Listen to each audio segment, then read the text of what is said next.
नमस्कार प्रिय विद्यार्थियों।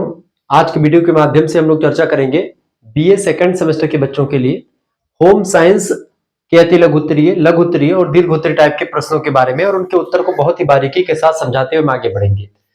आपको बता दूं कि यह लेक्चर इतना महत्वपूर्ण होगा कि अगर आप आज इस वीडियो को देख रहे हैं और कल आपकी परीक्षा है तो आपके लिए लेक्चर सफिशियंट होगा। यानी इस वीडियो में जो क्वेश्चन हमने रखे हैं वो पिछले 2-3 सालों में विभिन्न विश्वविद्यालयों में पूछे गए हैं। आपको बता दूं जैसे कि कल आपकी राम मनोहर लोहिया अवध विश्वविद्यालय का पेपर लगा हुआ है, उसके लिए यह लेक्चर बहुत ही ज्यादा महत्वपूर्ण होने वाला है। तो आप सभी लोग इस वीडियो को फटाफट से लाइक कर दीजिए, क्योंकि बड़ी ही मेहनत करके मैं इस वीडियो को लेकर के आया हूं। मेरी तबीयत खराब है, गले में थोड़ी सी दिक्कत है, बोलने में भी तकलीफ हो रही है, लेकिन फिर भी एक प्रकार से इस समय चूंकि लगातार क्लासेस हुई हैं, इस वजह से गले में थोड़ा सा प्रॉब्लम आ चुकी है। और एक्चुअली में आज मुझे 1 मिनट का समय भी नहीं था। जिस दिन आप ये क्लास देख रहे हैं, ये क्लास आप देख तो रहे हैं, लेकिन ये रात में वीडियो शूट की गई बेटा, ये बात आप ध्यान रखेंगे, क्योंकि रात में लगभग 2-2:30 बजे के आसपास ये वीडियो शूट हो रही है और आप इसको देख पा रहे होंगे जो है आज रात के यानी 9 बजे से क्लास आप देख पा रहे होंगे। ठीक है, तो ये चूंकि मंगलवार का दिन है आज, और मंगलवार के दिन हमारे यहाँ पर सुंदरकांड होता है और आज बड़ा मंगल था, तो इस वजह से मतलब कि जो होगा कल तो बड़ा मंगलवार जो है, तो इसकी वजह से क्या होता है बेटा कि हनुमान जी का भंडारा रखा गया ताकि सभी लोग खा पी लें। मतलब कि गांव में क्योंकि हमारे यहाँ हर सुंदर कांड होता है हर मंगलवार को, तो इस वजह से उस दिन रखा गया। तो समय बिल्कुल भी नहीं था, कहने का तात्पर्य था। तो बिल्कुल समय ना होते हुए भी मैंने आपके लिए समय निकाला, चूंकि आपकी परीक्षा लगी हुई, तो आप समझ सकते हो कि कितनी मेहनत करके मैं आया हूँ। ठीक है, तो प्लीज वीडियो को लाइक करके चैनल को सब्सक्राइब करके फिर जाइएगा। अति लघु उत्तरीय, लघु उत्तरीय, दीर्घ उत्तरीय टाइप के प्रश्नों के बारे में आज की वीडियो के माध्यम से हम चर्चा करेंगे। ये आपके लिए बहुत ही ज्यादा महत्वपूर्ण हो जाएंगे। ठीक है, यह लेक्चर तो गृह विज्ञान का लेक्चर है बेटा, जिसमें आपको पढ़ना क्या है, जिसमें आपको पढ़ना होता है introduction to clothing and textiles and family resource management के बारे में आपको जानना है। सेमेस्टर नंबर 2 के बारे में हम लोग चर्चा करेंगे। ठीक है, बीए का लेक्चर है बेटा, बीए सेकंड सेमेस्टर में आपको यही चीज पढ़ने को मिलेगी। ठीक है, ये बात आप ध्यान रखिए। 3 वर्षों से पिछले जो परीक्षा में प्रश्न आ रहे हैं उन सभी प्रश्नों को इसमें समाहित करने का प्रयास है। अति लघु उत्तरीय, लघु उत्तरीय, दीर्घ उत्तरीय सभी टाइप के क्वेश्चन होंगे। पहला प्रश्न, चले प्रश्न संख्या 1 आपकी स्क्रीन पर आ चुका है। वस्त्र विज्ञान की परिभाषा लिखिए। देखिए, जिस विषय के अंतर्गत वस्त्रों का निर्माण करने वाले प्राकृतिक और कृत्रिम रेशों का, वस्त्र निर्माण की समस्त विधियों का, वस्त्र की पारिस्कृति का, वस्त्र की परिसज्जा का, वस्त्रों के रख रखाव का, उसके संग्रह का तथा वस्त्रों की उचित प्रकार से धुलाई का व्यवस्थित और वैज्ञानिक अध्ययन जिस भी विषय वस्तु के अंतर्गत किया जाता है वो विषय वस्तु वस्त्र विज्ञान कहलाती है। यानी वस्त्र विज्ञान के अंतर्गत क्या अध्ययन करते हैं हम? वस्त्र विज्ञान के अंतर्गत बेटा हम लोग अध्ययन करते हैं प्राकृतिक और कृत्रिम रेशों का निर्माण कैसे हुआ है उनका। ठीक है, वस्त्र बनाने की जो तमाम प्रकार की विधियां, उन विधियों का अध्ययन करते हैं। वस्त्र को पारिष्कृत यानी वस्त्रों को सजाने और बनाने का जो तौर तरीका उसके बारे में, वस्त्रों का रख रखाव कैसे रखना, उसको संग्रहित कैसे करना है, इकट्ठा कैसे रखना है, इन सभी की, इसके अलावा उचित प्रकार से धुलाई कैसे करनी है। जैसे अगर आपको आपके पति पान खाते हो और उनके जेब में मतलब सफेदी के शौकीन हो और दाग लग जाए तो उसको कैसे आप छुड़ाएंगी। ठीक है, या एक व्यक्ति आपका पति किसान हो और उस स्थिति में आप उनके जो है कुर्ता धोती को या फिर उनके कुर्ता पैजामा को या पैंट शर्ट को कैसे धोएंगी, किस चीज का प्रयोग करके धोएंगी ताकि दाग धब्बा जल्दी छूट जाए, इन सभी चीजों के बारे में व्यवस्थित जानकारी देता है। वह विज्ञान वस्त्र विज्ञान कहलाता है। मेरे हिसाब से यह परिभाषा बहुत ही सुपरहिट परिभाषा है और जबरदस्त परिभाषा, इससे बेटर कोई परिभाषा वस्त्र विज्ञान की नहीं हो सकती। ठीक है, ये बात आप ध्यान रखेंगे। आगे बढ़ते हुए भी चीजों को जानने का प्रयास करते हैं। सभी लोग वीडियो को शेयर कर दीजिएगा और लाइक कर दीजिएगा। दूसरा, देखिए आपको बता दूं ये लेक्चर जो है सभी विश्वविद्यालयों के लिए इंपॉर्टेंट है। जैसे राम मनोहर लोहिया अवध विश्वविद्यालय, वीर बहादुर सिंह पूर्वांचल विश्वविद्यालय, महात्मा गांधी काशी विद्यापीठ बनारस, इसके अलावा आपका महाराजा सुहेलदेव आजमगढ़ विश्वविद्यालय, जननायक चंद्रशेखर बलिया विश्वविद्यालय, चौधरी चरण सिंह मेरठ विश्वविद्यालय, प्रोफेसर राजेंद्र प्रसाद यूनिवर्सिटी जो है वो, इसके अलावा और भी कई ऐसे विश्वविद्यालय जिनकी परीक्षा लिखित होती है, उन सभी के लिए इंपॉर्टेंट है।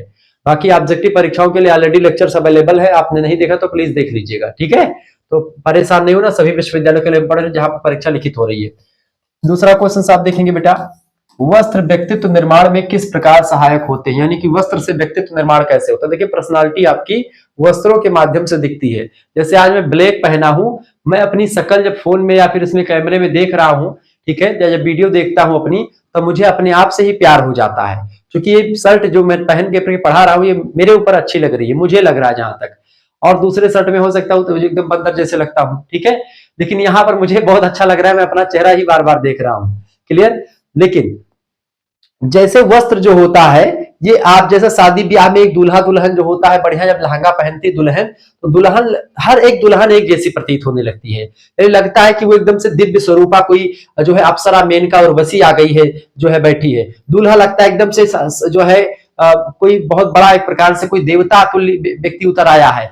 जब शेरवानी पहनता है, साफा बांधता, तलवार लेकर के चलता है, तो ऐसे लग रहा है कोई राजकुमार उतर आया है, कोई राजकुमारी की शादी हो रही। दूल्हा दुल्हन का ऐसे देखो वेशभूषा, तो ये वस्त्र के द्वारा ही एक प्रकार से वो सब चीजें उनके व्यक्तित्व का, पर्सनालिटी का एक अलग तरीका दिखाता है। ठीक है, उनको अलग बनाता है पूरे भीड़ में, दूल्हा दुल्हन को। ऐसे ही वस्त्र जो होता है बेटा, ये आपका व्यक्तित्व निर्माण करता है, इसमें कोई दो राय नहीं है। ठीक है, देखिए व्यक्तित्व निर्माण है कैसे होता है वस्त्रों के द्वारा।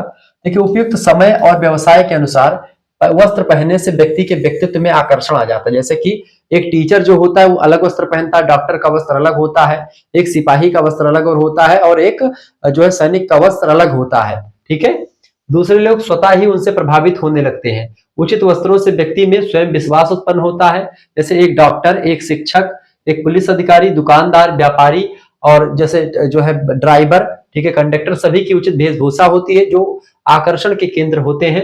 उचित वेशभूषा ना होने से व्यक्ति दूसरों के मजाक का पात्र बन जाते हैं। ठीक है, अगर आपका कपड़ा ठीक ठाक नहीं, आपने अच्छे तरीके से नहीं पहना है, तो आपका लोग मजा लेंगे, आपको पुर्राएंगे। लोग कहते हैं पुर्राना मतलब समझते हैं ना, जैसे देहाती भाषा में कहते हैं कि मौज लेना।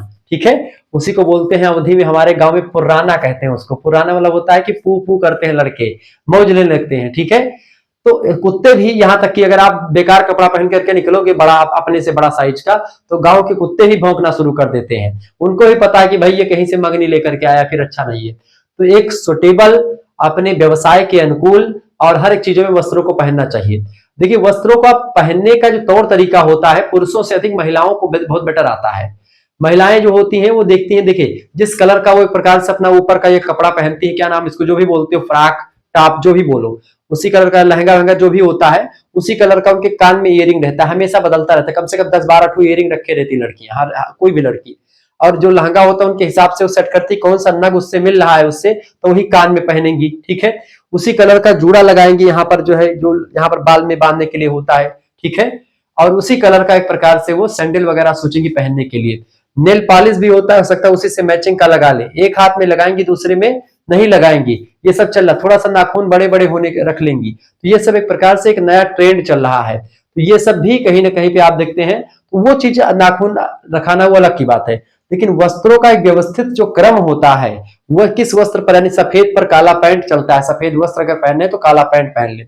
अगर आपका जो है बेटा जूता जो है, अगर आपका ब्लैक है तो आपका जो है, तो जूता ब्लैक है तो आपकी जो बेल्ट होती है कमर की, कमरबंद पेटी जिसको कहते हैं बेल्ट, ठीक है, वो आपकी बेल्ट जो होती है वो भी अगर आपके जूते के कलर की होगी तो बेटर रहेगा। कत्थई कलर का जूता है तो कत्थई कलर का बेल्ट है, मजा आ जाएगा एकदम से, तबाही मचा दोगी आप अगर पहनोगे तो। जैसे आपका शर्ट अगर ज्यादा जो है डार्क है तो आपका पैंट थोड़ा सा डाउन मारना चाहिए, या पैंट डाउन है तो शर्ट आपकी ठीक ठाक होनी चाहिए, मतलब कि ज्यादा टाइट होनी चाहिए।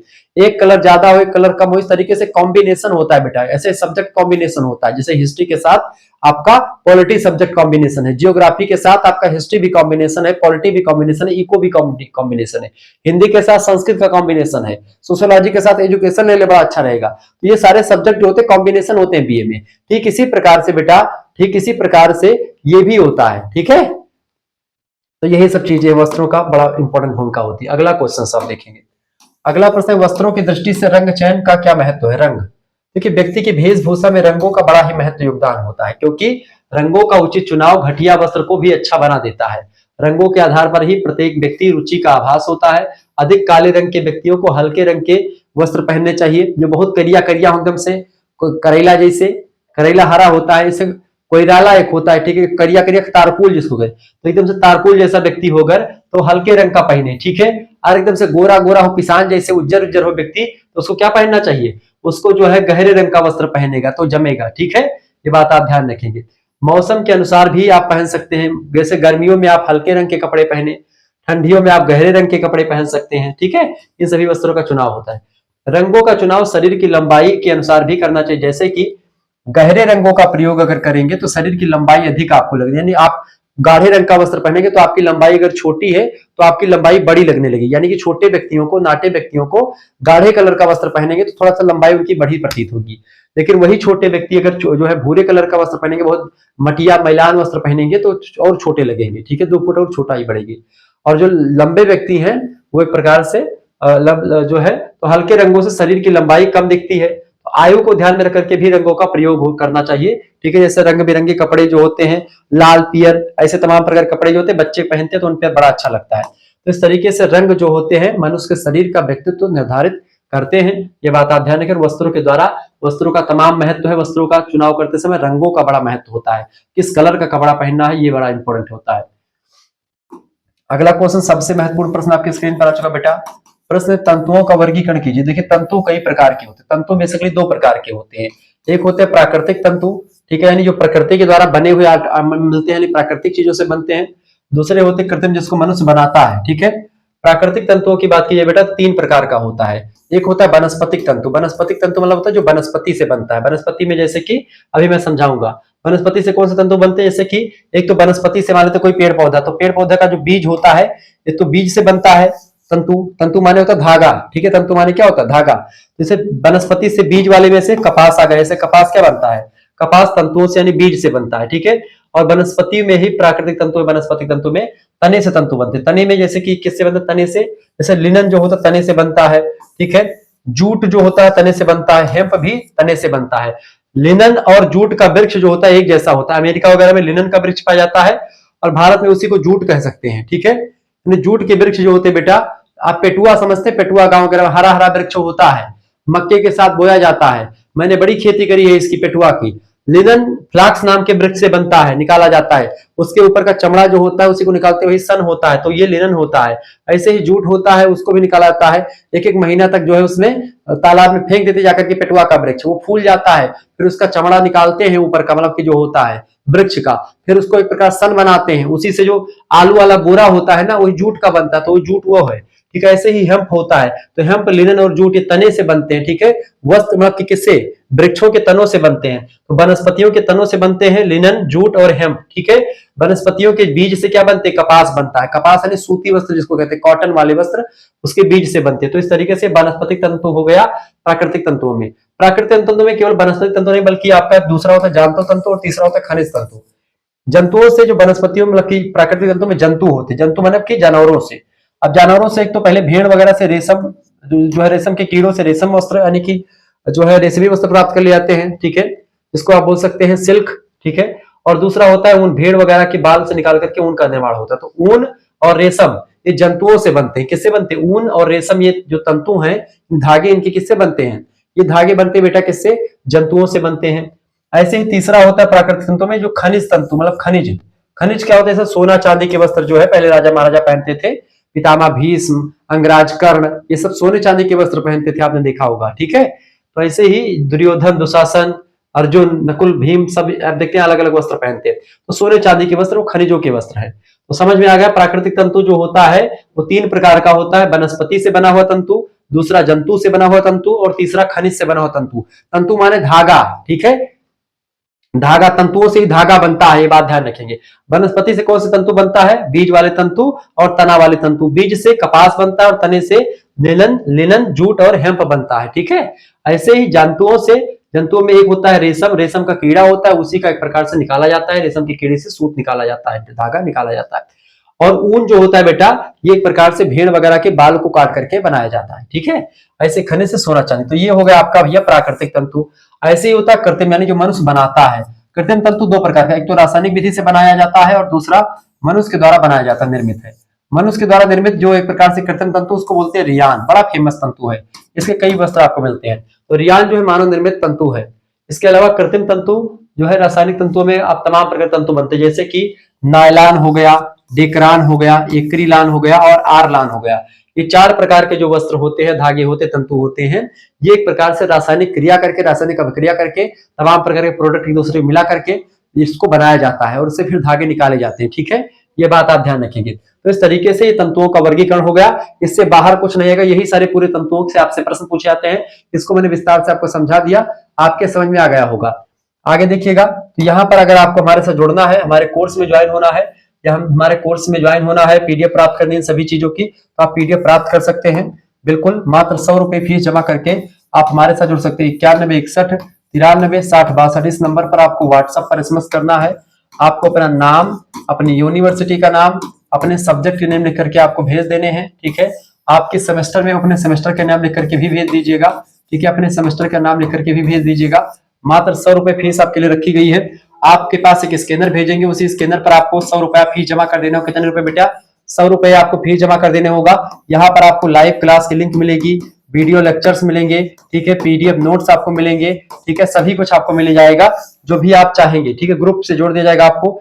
इसके साथ साथ अगर आप चाहते हैं कि हमको थर्ड सेमेस्टर में भी से जुड़ना है, तो काफी बच्चे जुड़ चुके हैं।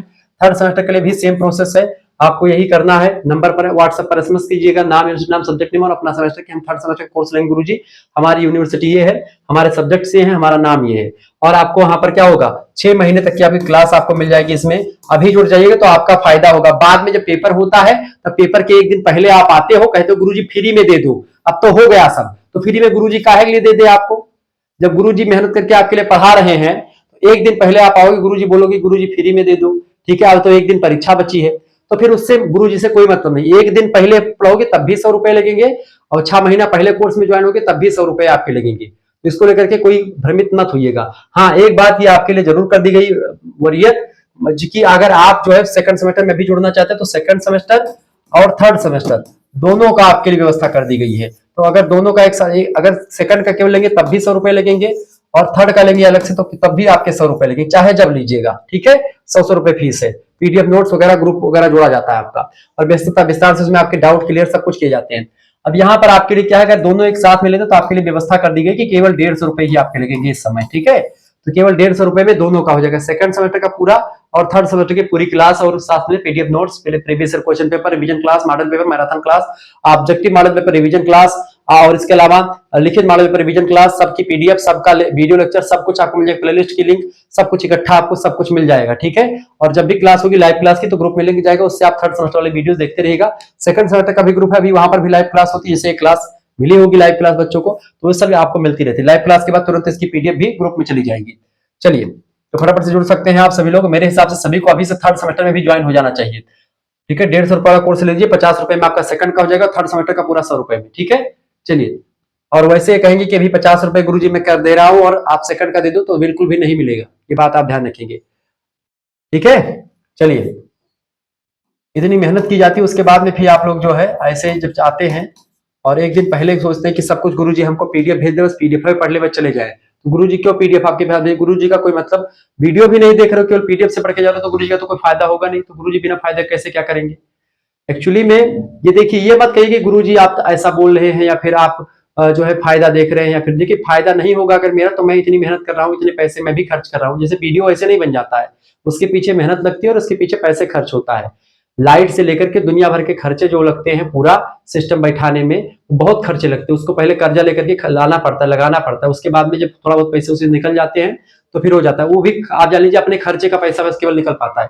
ये मत सोचे कि बहुत ज्यादा एक प्रकार से इससे हो पाएगा। चले, आपके पैसे से। वस्त्र तंतु का ज्ञान गृहिणी के लिए क्यों आवश्यक होता है, क्यों महत्वपूर्ण है, बताएं। वस्त्र तंतु के ज्ञान का क्या महत्व बताएं, फटाफट से बताने का प्रयास करेंगे। देखिए, पहली बात यह कि गृहिणी को यह जानकारी अवश्य होनी चाहिए कि वस्त्र तंतु किन किन उद्देश्यों के लिए उपयोग में लाए जा सकते हैं। सबसे पहली बात, एक महिला को, एक गृहिणी जो घर में रहती है, उसको यह जानकारी होनी चाहिए कि वस्त्रों के जो तंतु हैं ये किन किन उपयोग में लाए जा सकते हैं। ठीक है, कुछ वस्त्र अधिक मजबूत होते हैं और कुछ लचीले होते हैं, नॉर्मल होते हैं, कुछ गर्म होते हैं, कुछ वस्त्र सजावटी होते हैं, जबकि कुछ वस्त्र आरोग्यदायक होते हैं और कुछ आसानी से स्वच्छ होने वाले होते हैं।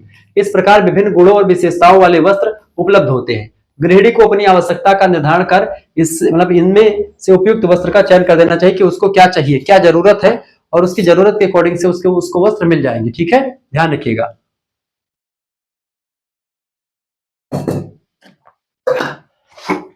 तो वस्त्रों का महत्व इसलिए है, एक गृहिणी के लिए बहुत जरूरी है वस्त्रों का ज्ञान। ठीक है, वस्त्र तंतु का ज्ञान। दूसरी बात इसलिए महत्वपूर्ण है, गृहिणी को वस्त्र तंतुओं का उद्गम कैसे हुआ है, वो कितने प्रकार के होते हैं, वस्त्र तंतु बनाने की विधि और उपयोग में लाई गई परिसज्जा का पूरा ज्ञान होना चाहिए। तभी वह उपयुक्त वस्त्र तंतु की पहचान कर पाएगी कि कौन सा तंतु मजबूत है, कौन सा तंतु लचीला है, कौन सा आरामदेह है, कौन सा आरोग्य है, या कौन सा गर्म होता है, कौन सा ठंडा होता है, कौन सा प्रकाश को अवशोषित करता है, कौन सा प्रकाश को बाहर फेंकता है, ये सब एक प्रकार से एक स्त्री को पता होना चाहिए। इसीलिए गृह विज्ञान पढ़ाते समय इन सभी चीजों को शामिल कर देता, ताकि जो है ये सब चीजें महिलाएं जानती रहें। तीसरी बात, गृहिणी को बाजार में उपलब्ध विभिन्न वस्त्र तंतुओं के मानकों, चिन्हों, ग्रेड आदि का ज्ञान होना चाहिए, ताकि जो है चिन्ह, जैसे किसी वस्त्र पर कोई मानक लगा हुआ है, कोई चिन्ह लगा हुआ है, कोई ग्रेड दिया गया उसको, तो एक स्त्री उसको पहचान पाए कि ये वस्त्र इस ग्रेड का है, कि वो अच्छा ग्रेड है, बुरा ग्रेड है, उसके बारे में उसको पता होना चाहिए, तभी वो वस्त्र चयन कर पाती है अच्छे से। इसके अलावा वस्त्र तंतुओं का ज्ञान एक गृहिणी के लिए से महत्वपूर्ण हो जाता है, क्योंकि सौंदर्य विषयक मूल्यों की जानकारी भी होनी चाहिए, जैसे स्पर्श, बनावट और रंग नमूना, इन सभी का जानकारी एक स्त्री के पास होना चाहिए। ठीक है।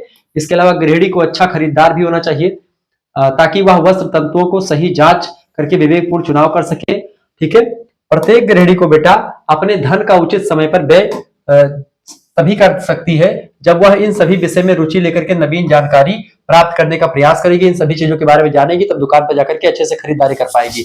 आजकल क्या है, आजकल की स्त्रियां थोड़ी सी क्या हो गई हैं, पढ़ती लिखती तो है नहीं, बस ऐसे पहुंच जाती दुकान पे। ठीक है। बस कहेंगे क्या, जैसे कहेंगे कि भाई ये वाला ये दिखाओ, ये साड़ी कितने रुपए की, तो बोलेगा कि ये साड़ी 500 रुपए की, जानबूझ करके 500 बोलेगा। 250 रुपए की साड़ी जो है दुकानदार पहचान गया है, वो 250 की साड़ी कितने बोल देगा, 500 की बोल देगा। अगर मैडम जी 500 रुपए का है, अब गांव के मेहरारू गई है, उन्हें मैडम जी कहे धीस बैठा है दुकानी पे, मैडम जी जैसे कहे तैसे एकदम से फूल गई हुए कि हमें मैडम जी कहिस। ठीक है।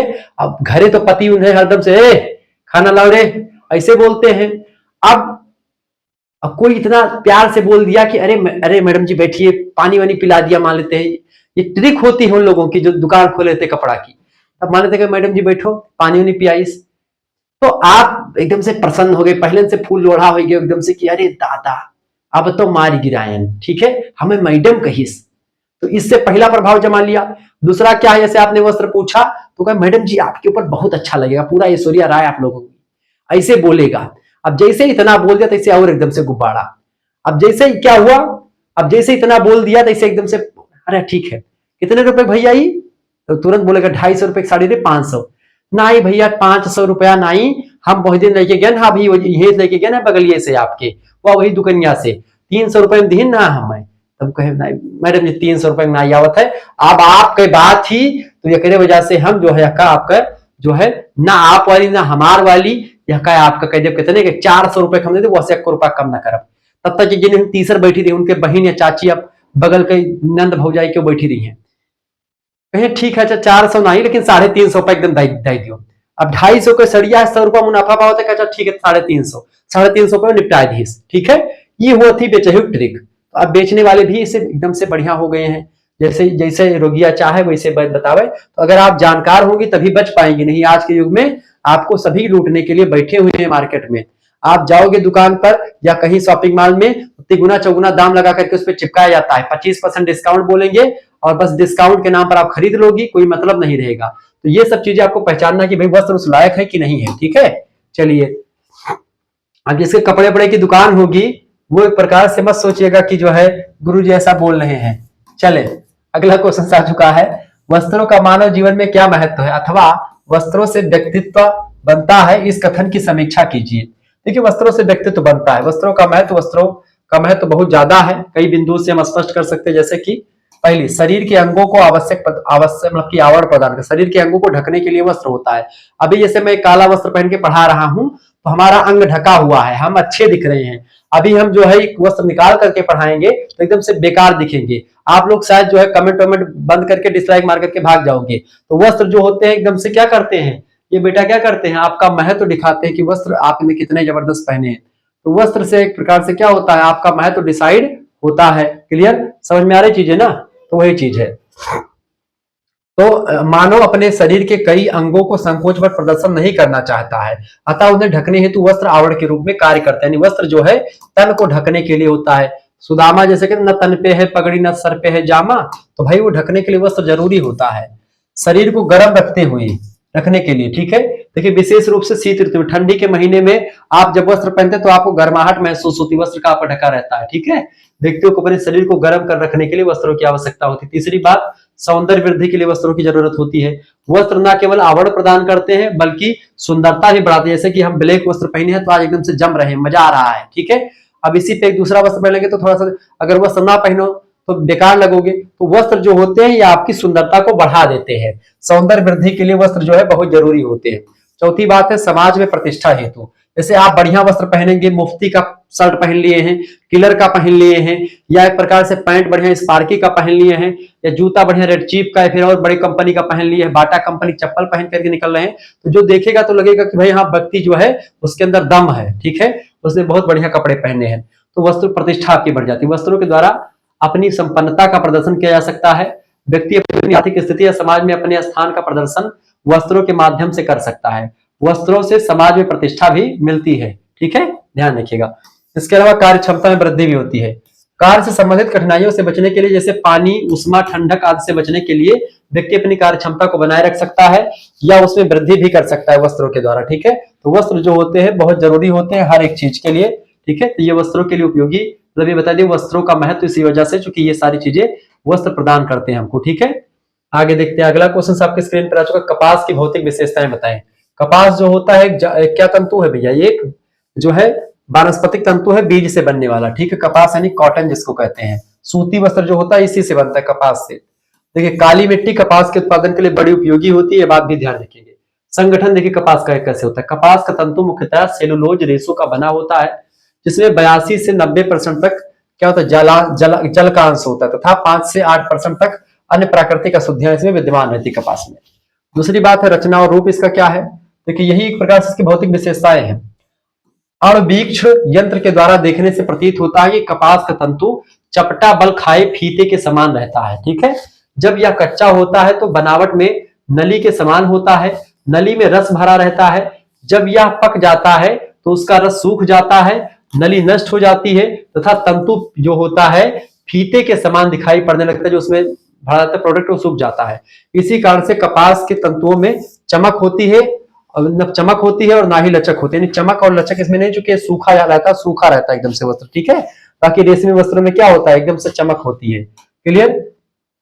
आगे देखिएगा, इसीलिए स्त्रियों की तुलना जो किससे की जाती है, स्त्रियों के बालों की तुलना जो है रेशमी वस्त्रों से कहते हैं, क्योंकि इसमें चमक होती है, ठीक है। तो कहते हैं कि तुम्हारे बाल बड़े सिल्की हैं। सिल्की माने क्या होता है, रेशमी है, ठीक है।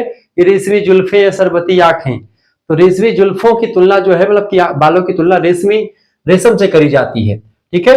देखिए लंबाई और व्यास इसका कितना होता है, व्यास माने मोटाई। तो साधारणतः लंबे कोयों वाली कपास का व्यास अत्यधिक सुंदर होता है। जो लंबे कोये होते हैं जिनसे कपास निकलता है तो वो लंबे होते, सुंदर होते। तंतु के व्यास में 12 से 20 माइक्रोन की विविधता पाई जाती है, ठीक है।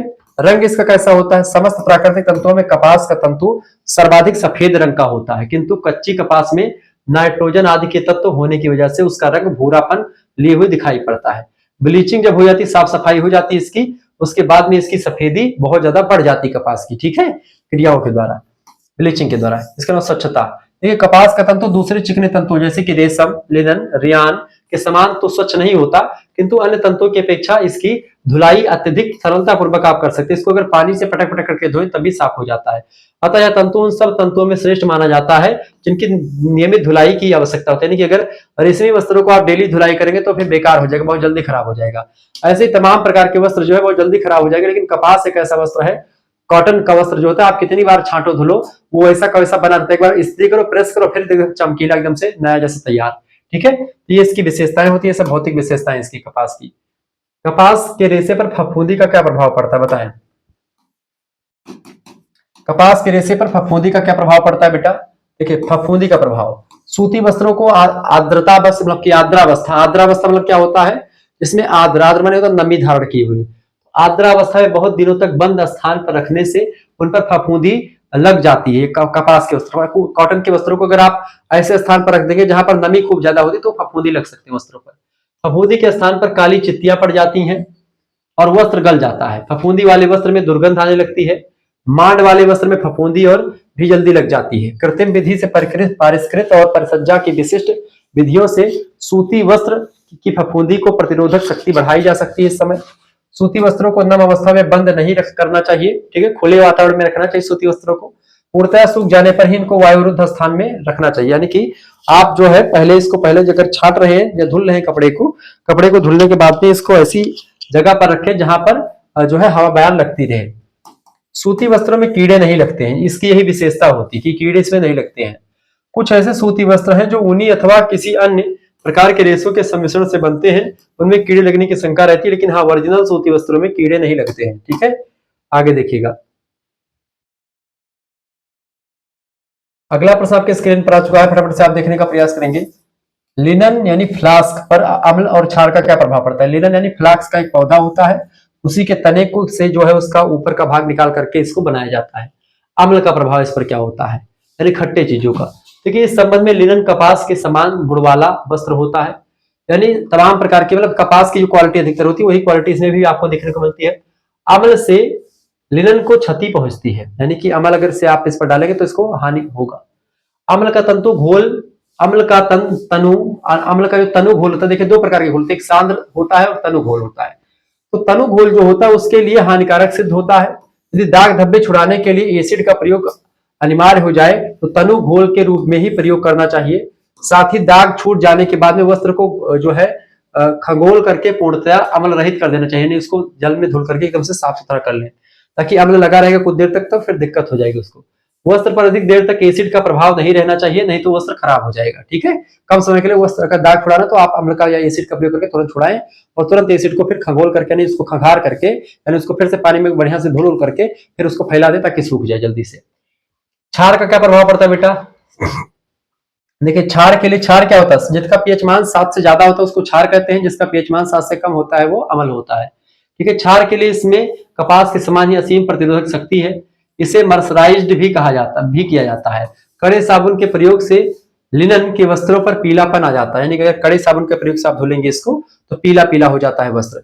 लिनन जो होता है इसको क्षार युक्त साबुन से धोया जाता है, यानी क्षार रहित मतलब कि क्षार जिसमें होता है ऐसे साबुन से धोया जाता है। वस्त्र के सौंदर्य, चमक और चिकनाहट को बनाए रखने के लिए जो है नरम और मृदु प्रकृति के साबुन का ही अच्छा इसमें प्रयोग किया जाता है, यानी कि जो सॉफ्ट साबुन होता है उसी साबुन का प्रयोग करें, कड़े साबुन का प्रयोग नहीं करना चाहिए लिनन के वस्त्र को धोते समय। अगला क्वेश्चन आ चुका है बेटा, प्रश्न है लिनन पर ताप और उष्मा का क्या प्रभाव पड़ता है? देखिए सूखे ताप और दाह्यता का प्रभाव, यानी उष्मा, जिसको दाहता माने उष्मा होता है, जैसे कि अग्नि या फिर तापमान गर्मी। तो लिनन के रेशे पर सूखे ताप से कोई हानिकारक प्रभाव नहीं पड़ता। काफी गर्म इस्त्री का प्रयोग लिनन पर किया जा सकता है। ठीक है, प्रेस आप कर रहे हैं तो खूब गर्म हो जाए प्रेस तब भी कोई प्रभाव नहीं पड़ता इसका। यह ज्वलनशील है तथा कपास से भी अधिक ताप पर यह झुलसता है। कपास जितने ताप पर झुलता है उससे अधिक तापमान पर झुलस जाएगा, मतलब कपास से ज्यादा एक प्रकार से ताप सहने की क्षमता इसके अंदर होती है लिनन के अंदर। ठीक है, जलने के लक्षण कपास के समान ही है इसके। ये लव लटा देने के बाद भी जलता रहता है। ठीक है, और कागज के समान उसकी महक रहती है। लिनन का रेशा स्वभावतः कड़ा होता है, इसे इस्त्री करने के पहले थोड़ा नम कर लेना चाहिए तो बेटर रहता है। ठीक है, ये बात आप ध्यान रखेंगे। आगे बढ़ते हुए चीजों को जानने का प्रयास करते हैं, फटाफट से वीडियो को लाइक कर दीजिएगा। चैनल पर करना है बेटा तो सब्सक्राइब कर दीजिएगा, क्योंकि इसी प्रकार से इंफॉर्मेटिव वीडियो में लगातार आपके लिए लाता रहता हूँ। ठीक है, चलिए वीडियो को शेयर कर दीजिएगा सभी लोग। चलिए सभी लोग वीडियो को शेयर कर दीजिएगा और लाइक भी कर दीजिएगा। चलिए क्वेश्चन आपके स्क्रीन पर आ चुका है। अगला प्रश्न आ चुका है बेटा, प्रश्न लिनन के लिए गलाना प्रक्रिया को स्पष्ट कीजिए अथवा गलाना प्रक्रिया क्या है सविस्तार पूर्वक बताइए। गलाना, देखिए झाड़ कर साफ हो जाने पर इन्हें बंडलों में बांध दिया जाता है तथा पानी में गलाने के लिए डाल दिया जाता है। पानी में फूलने से तने पर भी ऊपरी छाल गल जाती है इसकी। लिनन का मैंने आपको बताया पहले इसको गलाया जाता है पानी में। ठीक है, जैसे पेटुआ का वृक्ष देखिए, पेटुआ वही उसी जैसा फ्लैक्स भी होता है। ठीक है, पेटुआ जैसा पानी में फूलने के लिए तने पर क्या हो जाता है, ऊपरी छाल जो गल जाती है, रेशों को आपस में सटा करके रखने वाला पदार्थ भी गल जाता है और वे संयुक्त होकर के अलग अलग निखर जाते हैं। और यह गलने वाली तथा रेशों को स्वच्छ और स्वतंत्र रखने वाली प्रक्रिया निम्नलिखित 3 विधियों से करी जाती है। ठीक है, पहली बात है तो ओस से गलाया जाता है, इसको ओस में रख करके शीत में। ठीक है, इस विधि से पेड़ के तनों को ओस में गलाया जाता है, इसमें 7 से 10 दिन का समय लगता है। दूसरी बात जल में गलाना, इस विधि में 2 सप्ताह तक पौधों को पानी में यानी किसी तालाब में डुबो दिया जाता है। इन्हें भारी वस्तु से दबा दिया जाता है। ठीक है, जैसे हम लोग जो होता था पानी में सवार होता था, सवार समझते हैं जलकुंभी वगैरह, उसी जलकुंभी से दबा देते थे, ऊपर से उसको डुबा देते थे, 1 आध महीना तक उसे पड़ा रहता था। फिर उसके बाद मतलब कि 2 सप्ताह 15 दिन तक फिर निकाल करके लाते थे पेटुआ को, जिससे निरंतर डूबे रहें, ताकि जो है पानी में डूबे रहें। यही यहीं पर इनमें सड़ने अर्थात किण्वन की क्रिया होती है। फलस्वरूप जीवाणु उत्पन्न होकर के पौधे के पेप्टीन को खाते हैं, जिससे रेशे एक दूसरे से अलग हो जाते हैं। जीवाणु उत्पन्न होकर के अच्छी तरह से काम कर सके, इसके लिए धीरे धीरे बहता पानी या स्थिर पानी माध्यम होना आवश्यक है। तीव्र धारा में जीवाणु नष्ट हो जाती है, इसलिए एक प्रकार से इसको नदी में नहीं बल्कि एक तालाब में इसको डुबोना चाहिए, झील में डुबोना चाहिए। परिणाम स्वरूप रेशे निखर नहीं पाते हैं। अगर वहीं पर एक प्रकार से जीवाणु रहेंगे तो रेशे निखर जाएंगे, अलग अलग हो जाएंगे। और जो है इसलिए इसका काम तालाब, लकड़ी के बर्तन या गहरी नदी में एक प्रकार से ऐसा करें जिस जहां पर पानी बहता नहीं हो। ठीक है। तीसरी विधि रासायनिक, देखें रसायनों से भी गलाने की क्रिया इसकी होती है। फ्लास्क को किसी स्थान पर पानी भर करके रख देते हैं, पानी का ताप नियंत्रित रखा जाता है। इस विधि से सड़ाने की क्रिया के लिए यंत्रों तथा रसायनों की भी सहायता ली जाती है, परंतु इन दोनों तरीकों से रेशों का बुरा प्रभाव पड़ता है रेशों पर। गलाने की क्रिया बड़ी कड़ी देखरेख में करनी पड़ती है इसकी। यदि गलाने की क्रिया कुछ कम होती है तो रेशों को पृथक करना कठिन हो जाता है, रेशे टूट जाते हैं। यदि कुछ अधिक हो जाती है तो रेशे निर्बल पड़ जाते हैं। गलाने की मात्रा एकदम उचित परिणाम में होनी चाहिए, तभी उत्तम श्रेणी का रेशा आप इससे फ्लास्क के पौधे से निकाल पाएंगे और रेशा जो है आपका वो फ्लास्क मतलब कि वो लिनन नाम का रेशा जो है बन पाएगा। अगर आप ऐसा नहीं कर पाते तो फिर दिक्कत हो जाएगी और परेशान हो जाएंगे। ठीक है। यानी इसके लिए जरूरी क्या है, इसके लिए जरूरी बेटा जो है जल वाली प्रक्रिया जो है सबसे बेटर और सबसे सस्ती मानी जाती है, वही प्रक्रिया सभी लोग अधिकतर करते हैं। ठीक है। फ्लास्क के पौधे कहां पर अधिकतर पाए जाते हैं, अमेरिका वगैरह में बहुत अधिक मात्रा में पाए जाते हैं। ठीक है। भारत में तो पेटुआ वाला वृक्ष जो होता है फ्लास्क का काम कर देता है। तो जूट का वस्त्र बनता है, जूट का बोरा वोरा बनता है, वो इसी से बनता है। ठीक है। मतलब किससे, पेटुआ से बनता है, तो वो जूट होता है। लिनन जूट लगभग एक जैसी विशेषताओं को रखते हैं, एक जैसी क्रिया होती है इनके बनाने की। अगला प्रश्न आ चुका है, लिनन की परिसज्जा के विषय में आप क्या जानती हैं। देखिए रासायनिक क्रिया द्वारा विरंजन करने पर तंतु कमजोर हो जाता है। लिनन को ब्लीच किए बिना तैयार किए जाने वाला तंतु मजबूत होता है, मजबूत वस्त्र बनता है। सामान्यतया लिनन वस्त्र की सतह पर रोए नहीं होने मतलब होते, क्योंकि इन वस्त्रों का निर्माण लंबे रेशों से होता है। यदि वस्त्र की सतह पर रोए दिखाई देते हैं तो समझना चाहिए कि या तो इसमें मिलावट की गई है या फिर इसमें छटनी किए हुए रेशों से वस्त्र का निर्माण किया गया है। परिणाम स्वरूप वस्त्र कमजोर रहता है अगर उस पर रेशे आते हैं तो। ठीक है, रोए रहते हैं तो। लिनन के तंतु को आसानी से नहीं रंग सकते आप। कड़ी विरंजन प्रक्रिया के द्वारा, कड़ी विरंजन प्रक्रिया से क्या होता है, तंतु खराब हो सकते हैं इसके। घटिया किस्म के वस्त्रों पर क्लब भी लगाया जा सकता है, जिससे यह देखने में सख्त व आकर्षक दिखाई देते हैं, लेकिन वस्त्र धोने के पश्चात कलफ उतर जाता है और वस्त्र अपनी सुंदरता को खो देता है। ठीक है, ये बात आप ध्यान रखेंगे। अगला क्वेश्चन आपकी स्क्रीन पर आ चुका, फटाफट से आप देखने का प्रयास करेंगे। प्रश्न है, रेशम के तंतुओं की विशेषताएं लिखिए। देखिए रेशम के तंतुओं की कई विशेषताएं हैं। पहली विशेषता है तापवाहक, यानी कि इसके वस्त्र जो रेशमी वस्त्र होते हैं पहनने में गर्मी लगती है इसको। इसके बने वस्त्र शरीर के ताप को बहुत कम बाहर निकलने देते हैं, यानी कि ताप को अंदर ही रोके रहते हैं, यानी ठंडियों में इस वस्त्र को आप पहने तो बेटर रहेगा। दूसरी बात है ताप का प्रभाव। गर्म पानी, तेज धूप और अधिक गर्म प्रेस करने से इसके तंतु कमजोर हो जाते हैं। इसमें ताप सहन करने की शक्ति जो है बहुत कम पाई जाती है। ठीक है। तीसरी बात, हवा का प्रभाव। गर्म हवा जो होती है रेशमी वस्त्रों से मतलब गर्म हवा से जो इसके रेशमी तंतु होते हैं वो कमजोर हो जाते हैं गर्म हवा लगने से, और रंग हल्का पड़ जाता है। इसीलिए अगर इस समय आप इसको पहन के रेशमी वस्त्रों को निकलेंगे धूप में तो ये एक प्रकार से लूक लगने से ये वस्त्र का रंग उड़ जाएगा, इसका बना सफेद वस्त्र पीला सा पड़ जाएगा अगर इस समय आप पहनेंगे इसको तो। ठीक है। चौथी बात है रेशमी वस्त्रों की विशेषता। देखिए नमी का प्रभाव इस पर। देखिए इसके वस्त्रों में नमी शीघ्र नहीं फैलती है, लगभग 30% नमी यह सोख लेता है और गीला अनुभव नहीं होने देता, यानी कि रेशमी वस्त्र जो होते हैं एक प्रकार से नमी के लिए मतलब नमी इसके लिए कोई उतना ज्यादा जो है नकारात्मक फैक्टर्स नहीं होता। पांचवा, अम्ल का प्रभाव। देखिए अम्ल डालने से इसमें चमक आ जाती है, किंतु अम्ल के गाढ़े घोल से रेशम गल जाता है और इसकी चमक भी नष्ट हो जाती है, इसलिए रेशम का जो है एक हल्का घोल अगर चढ़ाएंगे तो बेटर हो जाएगा। आगे देखते हैं, अगला प्रश्न आपके स्क्रीन पर आ चुका है। प्रश्न, गर्म वस्त्रों के प्रकार लिखिए। देखिए इन्हें मुख्यतः दो वर्गों में बांटा था। एक वस्त्र गर्म वस्त्र जो होते हैं, एक होते हैं ऊनी वस्त्र और एक होते हैं वर्स्टेड। ठीक है। देखिए ऊनी वस्त्र क्या होते हैं बेटा, प्रायः इस वर्ग के गर्म वस्त्र छोटे रेशों से बनते हैं, ऊन जो होते हैं वो। फलस्वरूप स्पर्श से वस्त्र नरम और रोएदार होते हैं। इसमें रेशों की को कंघी करके पूर्ण रूप से समांतर तथा सीधा करने की कोई आवश्यकता नहीं होती है। इनकी बटाई भी अधिक नहीं की जाती है। ढीले बटे धागों का ही इस प्रकार के वस्त्रों में प्रयोग किए जाते हैं। या तो सर्वविदित है कि ढीले बटे और कम ऐंठन वाले धागे मजबूती में कम होते हैं, ठीक है। तो ये होते हैं आपकी ऊन। ऊन तो आप जानते हैं ऊनी वस्त्र जो होते हैं, ठीक है। और दूसरा वस्त्र होता है वर्स्टेड वस्त्र, ठीक है। वर्स्टेड क्या होते हैं? ये गर्म वस्त्रों का दूसरा प्रकार होता है ऊन के बाद में। ये वस्त्र अत्यंत उत्तम और बहुमूल्य होते हैं। इसके लिए विशेष रूप से अधिक लंबाई के रेशे आरक्षित रखे जाते हैं। इन्हें बनाने की तैयारी भी विशेष प्रकार से करी जाती है।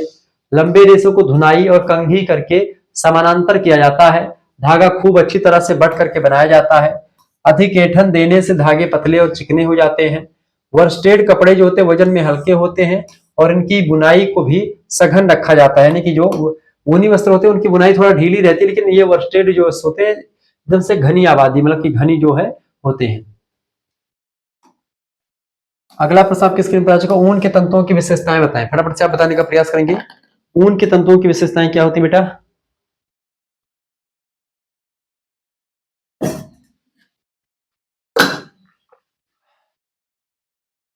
हेडिंग डालेंगे ऊन के तंतुओं की विशेषताएं, लिखेंगे तापवाहक। देखिए ऊन को बैड कंडक्टर ऑफ हीट कहा जाता है, यानी कि हीट का एक प्रकार से उष्मा का एक कुचालक है, क्योंकि यह शरीर के ताप को बाहर नहीं जाने देता। इसलिए सर्दी के मौसम और ठंडे प्रदेशों में ऊनी वस्त्रों को लोग एक प्रकार से शरीर की रक्षा के लिए पहनते हैं, ठीक है। ऊनी वस्त्र क्या होते हैं? ठंडियों के महीने के लिए बहुत अच्छे माने जाते हैं, ठंडी में लोग पहन करके, ठीक है। चूंकि ठंडी में जो आपके शरीर का तापमान होता है उसको एक प्रकार से बनाए रखते हैं। इससे एक प्रकार से आपको गर्मी बनी रहती है, आपके शरीर में गर्मी बाहर नहीं जा पाती और बाहर की ठंडी अंदर नहीं आ पाती, यानी कि ये एक प्रकार से कुचालक होते हैं उष्मा के। दूसरी बात है ताप का प्रभाव। अधिक तेज इस्त्री करने पर, ये गर्म पानी से धोने पर इनके तंतु जो होते हैं खराब हो जाते हैं ऊन के, आप देखे होंगे। इसीलिए ऊन को एक प्रकार से आप देखते हैं निरमा और वगैरह, निरमा से नहीं धोना चाहिए, इसके लिए अलग से आता है, ईजी वगैरह तमाम बन करके आता है। तंतु अधिक ताप सहन नहीं कर पाते ऊन के, ठीक है। तापमान जो होता है इससे दिक्कत होती है इसको। धूप का प्रभाव। तेज धूप में इसका रंग उड़ने लगता है ऊन का। ऊन को दोबारा रंगना मुश्किल होता है, इसी वजह से एक प्रकार से ऊन को मतलब कि ज्यादा धूप में नहीं पहनना चाहिए, वैसे कोई पहनता भी नहीं। रगड़ने का प्रभाव। इन्हें रगड़ने से इनके ऊपर की रोए होते हैं वो निकल जाते हैं और इनके तंतु खराब हो जाते हैं। आप स्वेटर अगर पहने होंगे तो पता होगा। पांचवी बात, नमी का प्रभाव। लगभग 30% नमी को ऊनी तंतु अपने अंदर छिपा लेते हैं और महसूस नहीं हो पाता, जैसे रेशमी वस्त्र होते हैं। नमी का प्रभाव इस पर बिल्कुल भी नहीं पड़ता है। आगे देखेंगे अगला क्वेश्चन आ चुका है, ऊनी तथा वर्स्टेड वस्त्रों में क्या अंतर है। देखिए ऊनी वस्त्र के लिए रेशों को सुलझाया जाता है। यह काम ऐसे रोलरों से किया जाता है जिसमें तार के दांत लगे रहते हैं।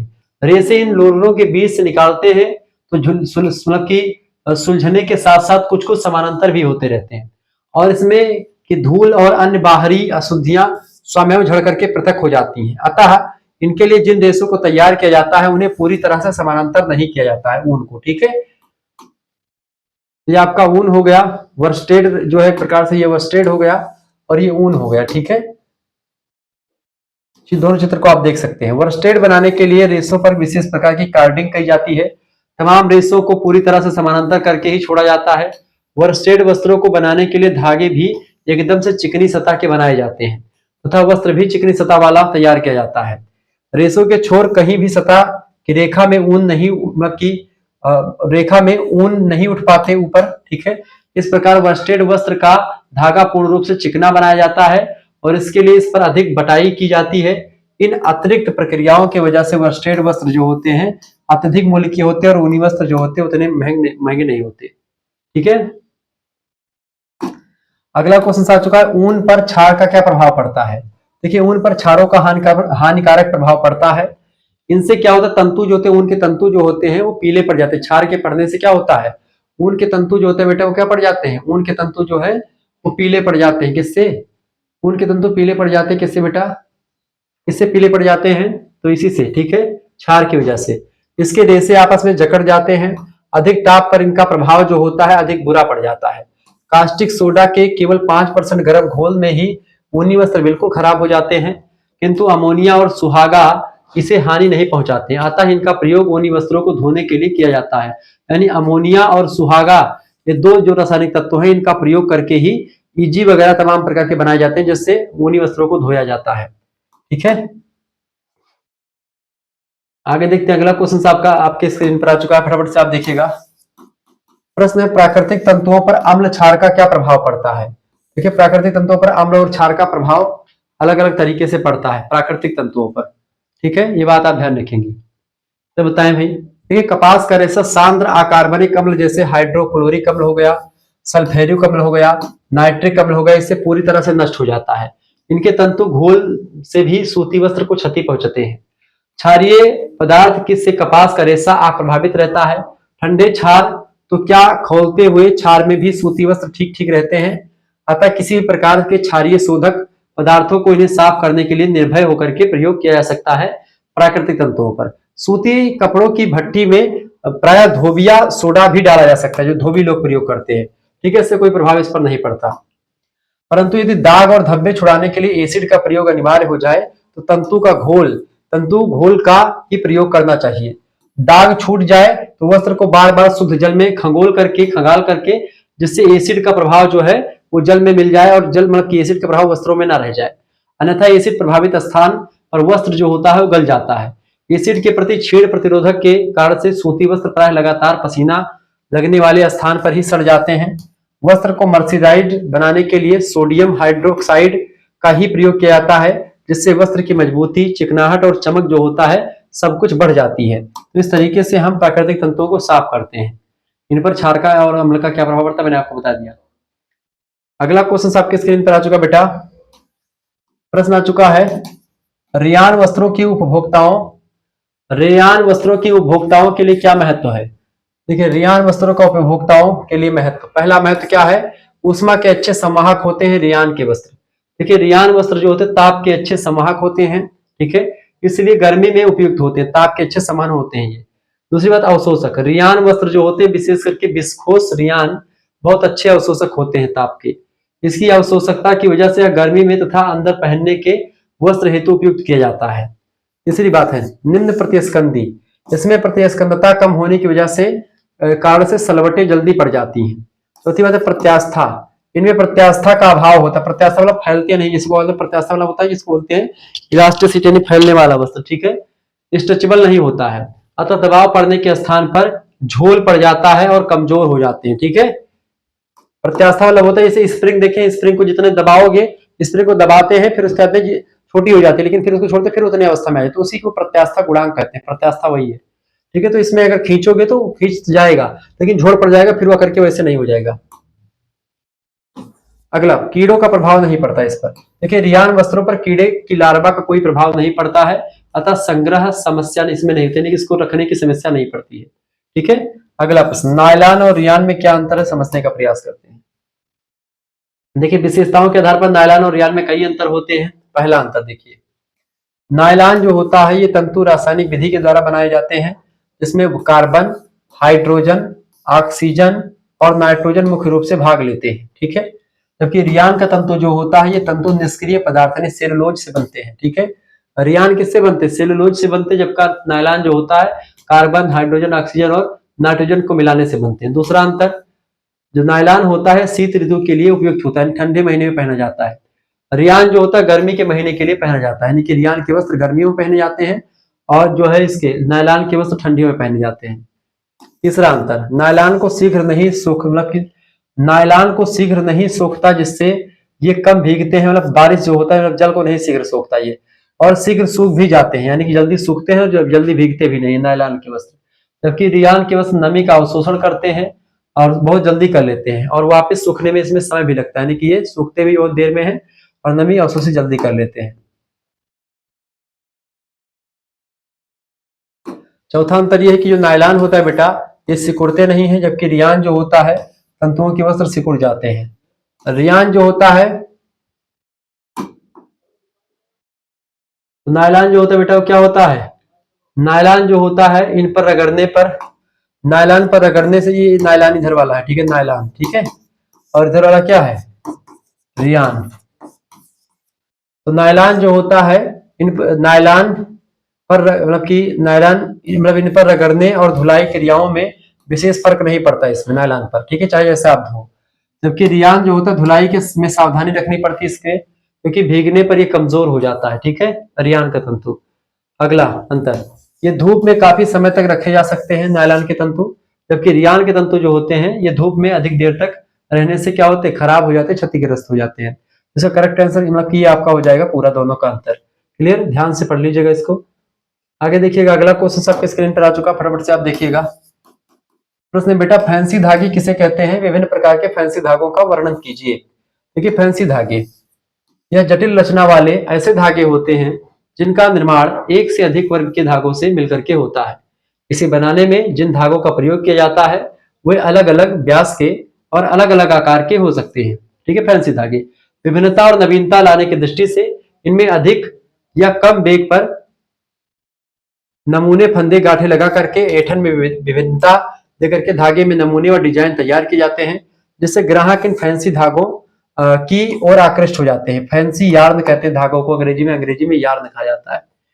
इस प्रकार के धागे के निर्माण में प्रायः एक धागा आधार यानी बेस रहता है और दूसरा धागा यानी इफेक्ट यार्न यानी आधार वाले, दूसरा धागा आधार वाले धागे के सहारे नमूने व पैटर्न बनाता है। एक तीसरा धागा भी इसमें होता है जो इन दोनों धागों को आपस में बांधने व मिलाने का काम करता है। इस तरीके से इनमें 3 धागे होते हैं फैंसी धागों में। फैंसी धागे कई प्रकार के होते हैं। पहला है वक्राकार सूत्र। देखिए इस प्रकार के सूत्र में पूरी लंबाई में थोड़े थोड़े अंतर से ढीली ऐंठन की दी जाती है। यह सूत्र मोटे होते हैं, कम ऐंठन वाले होते हैं, व्यास में अंतर होता है, व्यास यानी मोटाई में, और इसमें अपूर्ण कताई की क्रिया अनियमितताओं को दृष्टिगत किया जाता है, दृष्टिपात किया जाता है। दूसरा जो होता है फैंसी धागा परतदार सूत्र। देखिए इसमें क्या होता है, धागों के बीच थोड़े थोड़े अंतर और नरम तथा मोटे गुच्छे डाल दिए जाते हैं। इससे विभिन्न परतों वाला प्रभाव उत्पन्न हो जाता है। तीसरी विशेषता यह कि सर्पिल सूत्र। तीसरा सूत्र कौन सा होता है फैंसी धागों का? सर्पिल सूत्र। देखिए यह ऐसा सूत्र होता है जो कि देखने में ऐसा लगता है कि मोटे सूत्र के चारों ओर बारीक सूत्र लपेटा हुआ हो। यह सर्पाकार दिखाई देता है। इसमें मोटे सूत्र को ढीला लपेटा जाता है और बारीक सूत्र को इसके ऊपर सर्पिल तरीके से लपेट दिया जाता है और फिर ऐंठन दी जाती है और इस तरीके से सर्पिल सूत्र बनता है। ये भी फैंसी धागा होता है। इसके अलावा फैंसी धागों में अगला आपका धागा रेटिने सूत्र। यह सर्पिल सूत्र के समान ही होता है। इसे सर्पिल रूप से ऐंठन दी जाती है सांपों की तरह, और थोड़े थोड़े अंतरों के बाद में बाहर की ओर इसको फंदा जो यानी लूप जो होता है बाहर की ओर छोड़ दिया जाता है और उसे एक अलग सूत्र द्वारा बांधा जाता है। इसे वस्त्र का तल जो होता है खुरदुरा बन जाता है। ठीक है, तो होता है रेटिन सूत्र। ऐसे ही अगला जो होता है आपका फैंसी धागों में कुंडलाकार सूत्र। यह रेटिने सूत्र के समान ही होता है और उसका तल कोमल होता है। ऐंठन की प्रक्रिया में एक प्लाई को ढीला रहने दिया जाता है जिसमें घुमाव उत्पन्न होकर के एक लूप समान बन जाता है। यह लूप छोटे बड़े रह सकते हैं। ठीक है। चौथा है एक गांठ वाले सूत्र। इसमें आभासी प्लाई को किसी अन्य प्लाई के ऊपर जो है लपेट दिया जाता है और साथ ही साथ में ऐंठन देकर के गठान बनाई जाती है। इसमें सूत्र में थोड़े थोड़े अंतर पर गठाने पड़ जाती हैं और इसमें विभिन्न रंगों का प्रयोग करके विभिन्नता इसमें लाई जाती है अलग अलग तरीके से। अगला होता है ग्रेंडेल सूत्र। इसमें 2 या 2 से अधिक विभिन्न रंगों के प्रयोग से धागों के साथ ऐंठन कर दी जाती है, तो ये ग्रेंडेल सूत्र को बोलते हैं, ग्रेंडेल सूत्र। अगला सूत्र है फैंसी धागों में स्ट्रेच सूत्र। देखिए इसमें धागे को खींच करके फैलाने पर फैल जाते हैं और छोड़ने पर अपनी पूर्व स्थिति में आ जाते हैं। इसको बोलते हैं स्ट्रेचेबल, जो एक प्रकार से होते हैं वस्त्र जो होते हैं खींच करके, यानी आप देखते हैं स्टेज वाले पैंट होते हैं कि खींचो तो बढ़ जाते हैं, फिर छोड़ो फिर उसी पे आ जाते हैं। प्रत्यास्था गुणांक होता है। सामान्यतः थर्मोप्लास्टिक ताप सुनम धागों को इस प्रकार बनाया जाता है। इसके अलावा जैसे आप देखते हैं जो स्ट्रेच वाले मतलब कि स्ट्रेचेबल जींस आते हैं, जिसको आप जैसे जैसे फैलेंगे तो फैलता जाएगा। ठीक है, जींस जैसे बनाए जाते हैं। तो टेक्सचर्ड यार्न, यह यार्न सीधे चिकने मतलब कि चिकने और लंबे धागों से तैयार किए जाते हैं। इसमें और साधारण फिलामेंट धागे में यह अंतर होता है कि इसके रेशों में कुछ भिन्नता लाई जाती है, जैसे फंदे में सिकुड़न डाली जाती है, घुमाव डाला जाता है और घुंघरालापन इसमें लाया जाता है। ठीक है, ये बात आप ध्यान रखेंगे। आगे ध्यान रखिएगा, अगला क्वेश्चन आपके स्क्रीन पर आ चुका है, फटाफट से आप देखिएगा, बहुत ही जबरदस्त क्वेश्चन है। प्रश्न आ चुका भैया, सही नाप का क्या महत्व है, नाप लेने में के समान नियम क्या क्या है? यह नाप लेते समय किन किन बातों का ध्यान रखना चाहिए गृहिणी को? किसी भी चीज को, किसी भी व्यक्ति का कपड़ा नापना है, सिलाई करनी है, तो उसमें क्या क्या चीजें ध्यान रखनी पड़ती है? देखिए सबसे पहली बात सही नाप का महत्व। सही नाप का महत्व निम्नलिखित है। पहली बात है नाप के अनुसार कपड़े का सही अनुमान किया जा सकता है। दूसरी बात, नाप लेकर के वस्त्र सिलने में विभिन्न अंगों की फिटिंग अच्छे तरीके से ली जाती है। बिना नाप के अगर वस्त्र सिलेंगे तो अच्छे तरीके से नहीं होता है, वो आपकी फिटिंग का नहीं होता है, लेकिन नाप लेंगे तो आपकी फिटिंग का होगा। तीसरी बात है नाप सही होने पर कपड़ा काटने में सरलता रहती है। ठीक है, नाप ले लिया और उसी हिसाब से कपड़ा काट लिया ताकि कपड़ा बर्बाद भी नहीं होता इससे, ठीक है। चौथी बात है, नाप सही होने से कपड़ा बार बार खोलना नहीं पड़ता, जिससे समय की बचत भी हो जाती है, ठीक है। नाप लेते के समान नियम क्या क्या होते हैं, कैसे नाप लेनी चाहिए, ये तो महत्व होगा नाप लेने के लिए, ये महत्व होगा सही नाप लेने का, ये 4-5 महत्व, ठीक है। आपसे पूछेगा कि नाप लेने के सामान्य नियम क्या क्या है। देखिए, नाप लेते समय किसी गृहिणी को या किसी दर्जी को किन किन बातों का ध्यान रखना चाहिए। देखो, सबसे पहली बात क्या ध्यान रखना चाहिए भाई, सबसे पहली बात, जिस व्यक्ति का नाप लेना है उसके दाएं ओर खड़े होकर के नाप ले, यानी दाएं तरफ खड़े होकर नाप लेना चाहिए, बाएं तरफ नहीं, ठीक है। दूसरी बात है, व्यक्ति की पसंद का ध्यान रखना चाहिए, जैसे कि वो ढीला पहनता है, कसा हुआ वस्त्र पहनता है, उसको ध्यान रख करके फिर उसका नाप ले ताकि बेटर तरीके से आप बना पाए। तीसरी बात है, प्रत्येक अंगों की नाप कपड़े की नाप के अनुसार अलग अलग लेनी चाहिए, ठीक है। बाहू मतलब की बाजू की, कमर की, ठीक है, और चेस्ट की, सीने की, ठीक है, पैर की, सबकी नाप, लंबाई चौड़ाई सब। नाप लेने वाला व्यक्ति समतल स्थान पर खड़ा होना चाहिए, यानी कि बराबर भूमि पर, ताकि खाला ऊंची ना हो, ठीक है। इसके अलावा शरीर के प्राकृतिक उभारों का विशेष ध्यान देना चाहिए ताकि कपड़े की फिटिंग अच्छी तरीके से, नहीं जैसे उभार है शरीर पर, कुछ उभार मतलब जैसे स्त्रियों का अगर नाप लेना है तो उनके ब्रेस्ट का और उनके प्रकार से कमर का किस तरीके से नाप लेना, तो वो चीजें ध्यान में रख करके लेना चाहिए, ठीक है। वही चीज यहाँ पर बताई जा रही है। छठी बात है कि शरीर की गोलाई वाले भाग में नाप लेने वाले जो है व्यक्ति को 3 उंगलियों और टेप के अंदर रख करके नाप लेनी चाहिए, 3 उंगली, जैसे कि गले की माप करते समय ऐसा करना चाहिए, ठीक है, गोलाई वाले माप। इसके अलावा नाप देने वाले व्यक्ति को झुक करके खड़ा नहीं होने दें, अन्यथा नाप में अंतर पड़ सकता है, यानी कि ठीक ठाक टाइट खड़ा हो सामान्य मुद्रा में। इसके अलावा व्यक्ति जिसका नाप लिया जा रहा हो कम वस्त्र पहने हो, जैसे स्वेटर और कोट वगैरह ना पहने हो, ठीक है, उतार करके तब नाप ले। सब स्वेटर कोट अगर पहने तो उतरवा दें, यानी पैंट शर्ट पहने तो नाप ले लीजिए, कोई दिक्कत की बात नहीं, लेकिन हाँ स्वेटर पहने तो उसको उतरवा दीजिए। अगला नाप लेते समय क्या बात ध्यान रखनी चाहिए, समस्त नाप को डायरी के साथ साथ नोट करते हुए रहना चाहिए ताकि किसी प्रकार की कोई त्रुटि या चूक ना हो पाए। जैसे आपने बाजू की नाप ली तो बाजू की नाप तुरंत लिख लें, ठीक है, प्राय एक अच्छा दर्जी यही करता है। आगे देखेंगे, अगला प्रश्न आपकी स्क्रीन पर आ चुका बेटा, फटाफट से आप देखने का प्रयास करेंगे। प्रश्न, गृह प्रबंधन के महत्व की संक्षिप्त विवेचना कीजिए।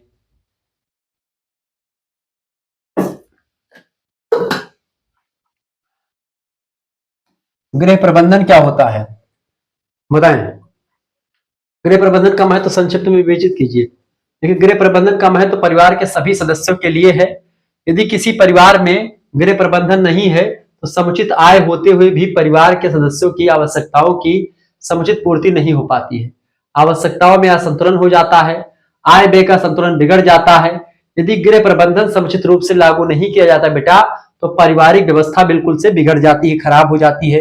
कितना पैसा आ रहा है, कितना जा रहा है, इन सभी का लेखा जोखा होना चाहिए, बजट होना चाहिए, कितना खर्च करना, कितना नहीं खर्च करना, कितना बचाना है, सबसे जरूरतमंद चीजें क्या है, पहले कौन सा काम करना चाहिए, बाद में कौन सा काम करना चाहिए, यही सब गृह प्रबंधन होता है, ठीक है। यानी घर को कैसे चलाना है, इसी को गृह प्रबंधन कहा जाता है, लिखी पढ़ी भाषा में, ठीक है। और जब गृह प्रबंधन नहीं होता तो अनुशासन भंग हो जाता है। इससे परिवार के विविध सदस्यों यानी तमाम प्रकार के सदस्यों के बीच में आपसी संबंध सहयोगात्मक ना रह करके टकराव वाले हो जाने से लोग मारपीट करते, झगड़ा करते हैं। अतः स्पष्ट है कि पारिवारिक संगठन आवश्यकताओं की पूर्ति तथा परिवार की उन्नति और विकास के लिए गृह प्रबंधन का विशेष महत्व हो जाता है। बिल्कुल जरूर जरूर महत्व, बहुत ज्यादा महत्व। यद्यपि गृह प्रबंधन का महत्व परिवार के सभी सदस्यों के लिए होता है, परंतु इसका सर्वाधिक महत्व जो है गृहिणियों के लिए होता है, क्योंकि हमारे समाज में परंपरा के अनुसार अधिकांश महिलाएं घर पर रहती हैं और गृह प्रबंध और व्यवस्था का दायित्व महिलाओं को ही दिया जाता है। पुरुष बाहर का काम करते हैं, महिलाएं घर का काम करती हैं। पुरुषों का मुख्य काम होता है धन उपार्जन, पैसा कमाना, और धन का सही उपयोग करना स्त्रियों के अलग की अंडर में होता है। अगर एक स्त्री चाहे तो आप कितना भी धन कमा करके लाओ, क्षण भर नहीं लगेगा उसको खत्म करने में, ठीक है, बहुत कम समय लगेगा उस धन को खत्म करने में। अगर एक स्त्री चाह ले तो एक प्रकार से आप कितना भी कमा करके लाओगे वो सारा धन जो है पल भर में नष्ट कर देगी। लेकिन अगर वही स्त्री जो है एक अच्छी गृहिणी है, कुशल गृहिणी है, और वो चाहे कि हमारे पति के पास पैसा बना रहे और हम अच्छे तरीके से मैनेज करें, तो वह एक प्रकार से बहुत कम पैसे का प्रयोग करके बहुत अच्छा काम कर लेगी, बहुत अच्छा भोजन तैयार कर लेगी, सब कुछ कर लेगी। लेकिन अगर वो पढ़ी लिखी होगी तो, गृह प्रबंधन के बारे में उसको जानकारी होगी तो, ठीक है, ये बात आप ध्यान रखेंगे। तो सही उपयोग करना, उससे परिवार की समस्त आवश्यकताओं की पूरा करने का दायित्व गृहिणियों को दिया था, ताकि गृहिणियां जो है पैसे को बचा करके उचित तरीके से व्यय करती हैं, ठीक है। कुछ स्त्रियां आजकल की तो है भैया कि वो शॉपिंग और अपने मेकअप के चक्कर में जो है पूरा बर्बाद कर देंगे घर भर। ठीक है, आप कितना ही पैसा कमाते हो, उनका लक्ष्मी का कजलवा आ जाएगा 400-500 रुपए का। ठीक है, आप तो सोच रहे हो भैया कि 200 रुपए का कहीं से शर्ट और खरीद ले तो एक ठंडी पार कर ले, गर्मी पार कर ले, और वो आएंगे तो एक ही काजल उनका आएगा। काजल कहाँ पे, आंख में लगाने की चीज है, अंदर लगाया जाता था कि काजल आंख में लगाने से क्या होता है, आंख की रोशनी बढ़ती है, आंख खराब नहीं होती जल्दी, चश्मा कम लगाना पड़ता है। लेकिन वो आजकल फैशन काजल बन चुका। पहले लोग सुरमा लगाती थी महिलाएं, सुरमा होता था आंख की जो है दृष्टि को बढ़ाता था। अब क्या है, काजल लगता है। काजल कहाँ पर, आंख के अंदर नहीं लगाया जाता, आंख के ऊपर लगता है, इसे यहां से लगता है, यहां तक लगता है, ऐसे लगता है ऊपर। ठीक है, ये सब चीजें हो रही हैं, तो ये सब बेमतलब का तो बे है। चले, सामाजिक मूल्यों की विशेषताओं का संक्षेप में वर्णन कीजिए। देखिए, मूल्यों के अर्थ और परिभाषा संबंधी उपयुक्त विवेचना के आधार पर सामाजिक मूल्यों को निम्नलिखित मुख्य विशेषताओं के द्वारा वर्णन किया जाता है। ठीक है, पहली बात, सामाजिक मूल्य क्या है बेटा? मूल्य माने होता है ऐसे नियम, ऐसे परंपराएं, ऐसे कामकाज जो कि समाज के द्वारा स्वीकृत हो, सभी समाज के लोग व्यवस्थित होकर के उसको मानते हो, वही एक प्रकार से सामाजिक मूल्य होता है। सामाजिक मूल्य सदैव अमूर्त होते हैं, यानी दिखाई नहीं देते हैं। ठीक है, मूल्य को दिखाई don't touch and don't seen, वही मूल्य होता है। विचार, नियम, कायदे सब दिखाई थोड़ी पड़ते हैं। तो मूल्य अमूर्त होते हैं क्योंकि मूलभूत रूप से यह मानसिक धारणाएं होती हैं, शारीरिक नहीं। ठीक है, तो ये मन में पनपती हैं। दूसरी बात, सामाजिक मूल्यों का संबंध व्यवहार के ढंग से होता है, कैसा आप काम करते हैं, क्या क्या चीजें। ठीक है, ये सामाजिक व्यवहार को मानता और महत्व प्रदान करने में के मापदंड यानी कि एक नॉर्म्स होते हैं। ठीक है, सामाजिक मूल्य मानव निर्मित होते हैं, मनुष्य के द्वारा बनाए जाते हैं, और सांस्कृतिक देन होते हैं, यानी कि संस्कृति के द्वारा एक पीढ़ी से दूसरी पीढ़ी में बढ़ते चले जाते हैं। ठीक है, आपके पापा जी क्या करते थे, दादाजी क्या करते थे, उसके अकॉर्डिंग आपकी पीढ़ी आगे चलती चली जाती है, आपके समाज में क्या होता है। चौथी बात है, सामाजिक मूल्य के आधार पर ही विभिन्न रस सामाजिक तथ्यों का चुनाव होता है, अर्थात उसके उचित और अनुचित का निर्धारण होता है। क्या सही है समाज में, क्या गलत है, सामाजिक मूल्य ही डिसाइड करते हैं कि कौन सा काम सही होगा समाज में, कौन सा काम गलत होगा। इसके अलावा मूल्य काफी सीमा तक अस्थायी होता है, इसके प्रति व्यक्तियों की निष्ठा होती है तथा इसलिए पीढ़ी दर पीढ़ी तक ये हस्तांतरित होते रहते हैं शिक्षा के माध्यम से। ठीक है, इसके अलावा सामाजिक मूल्य ही समाज में विभिन्न कार्यों के लिए प्रेरक और चालक के रूप में काम करते हैं, भूमिका निभाते हैं। यानी कि कोई भी काम जो होता है, मूल्य ही एक प्रकार से आपको मोटिवेट और डिमोटिवेट भी करते हैं। जो अच्छे मूल्य होते हैं आपको मोटिवेट करते हैं, जो नकारात्मक मूल्य होते हैं आपको पीछे ले जाते हैं।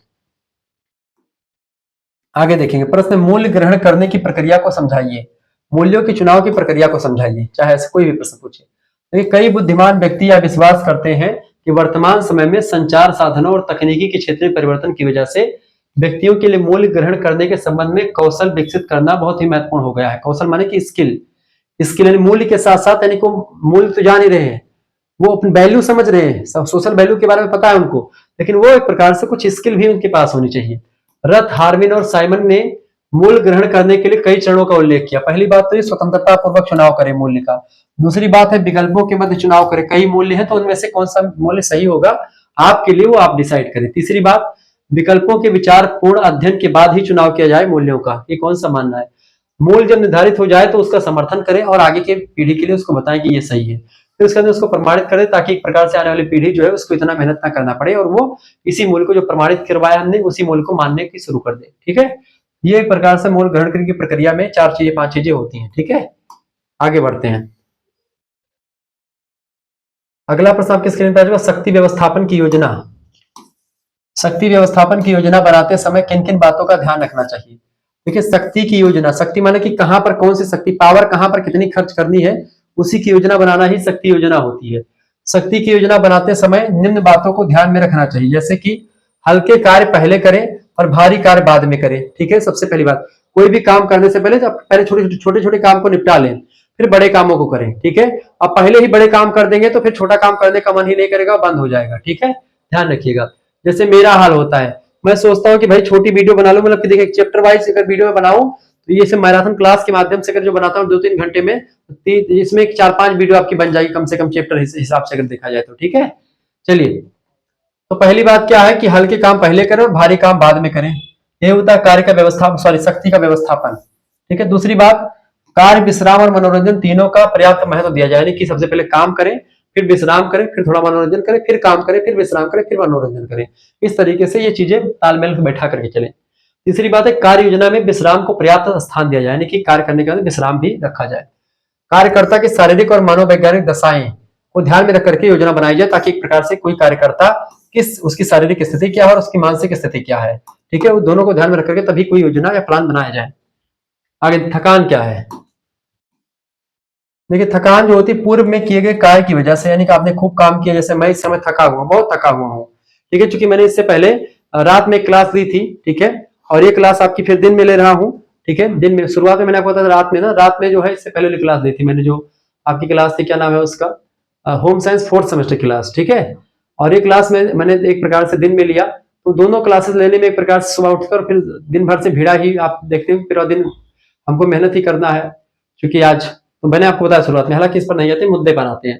तो पूर्व में किए गए कि आपने जो पहले काम किया है, तो वो काम जो आपने पहले किया उसकी थका आज भी एक प्रकार से आपको मिलती रहती है, उसकी वजह से पूर्व में किए गए कार्य की वजह से थकान की शारीरिक अवस्था वह अवस्था होती है जिसमें वर्तमान कार्य को करने की हमारी योग्यता कम हो जाती है, जैसे कि पढ़ाने की इच्छा खत्म हो जाती है, बोलने का मन नहीं करता है, कुछ करने का मन नहीं करता, आपकी एनर्जी खत्म हो जाती है। जैसे समय मेरी एनर्जी एकदम से लो लेवल पे है, मैंने कम से कम 10 बार या 4 बार पानी पी चुका हूं, मैं पूरा लोटा का पानी खत्म हो गया है, अब 2 घूंट बचा है, मैं ये एक प्रकार से बचा करके रखा हूं कि भाई ये लास्ट वाले क्वेश्चन तक बचा करके चल दूं, ताकि जो है मुझसे बातें निकलती रहे, क्योंकि बहुत बहुत बोल चुका हूं।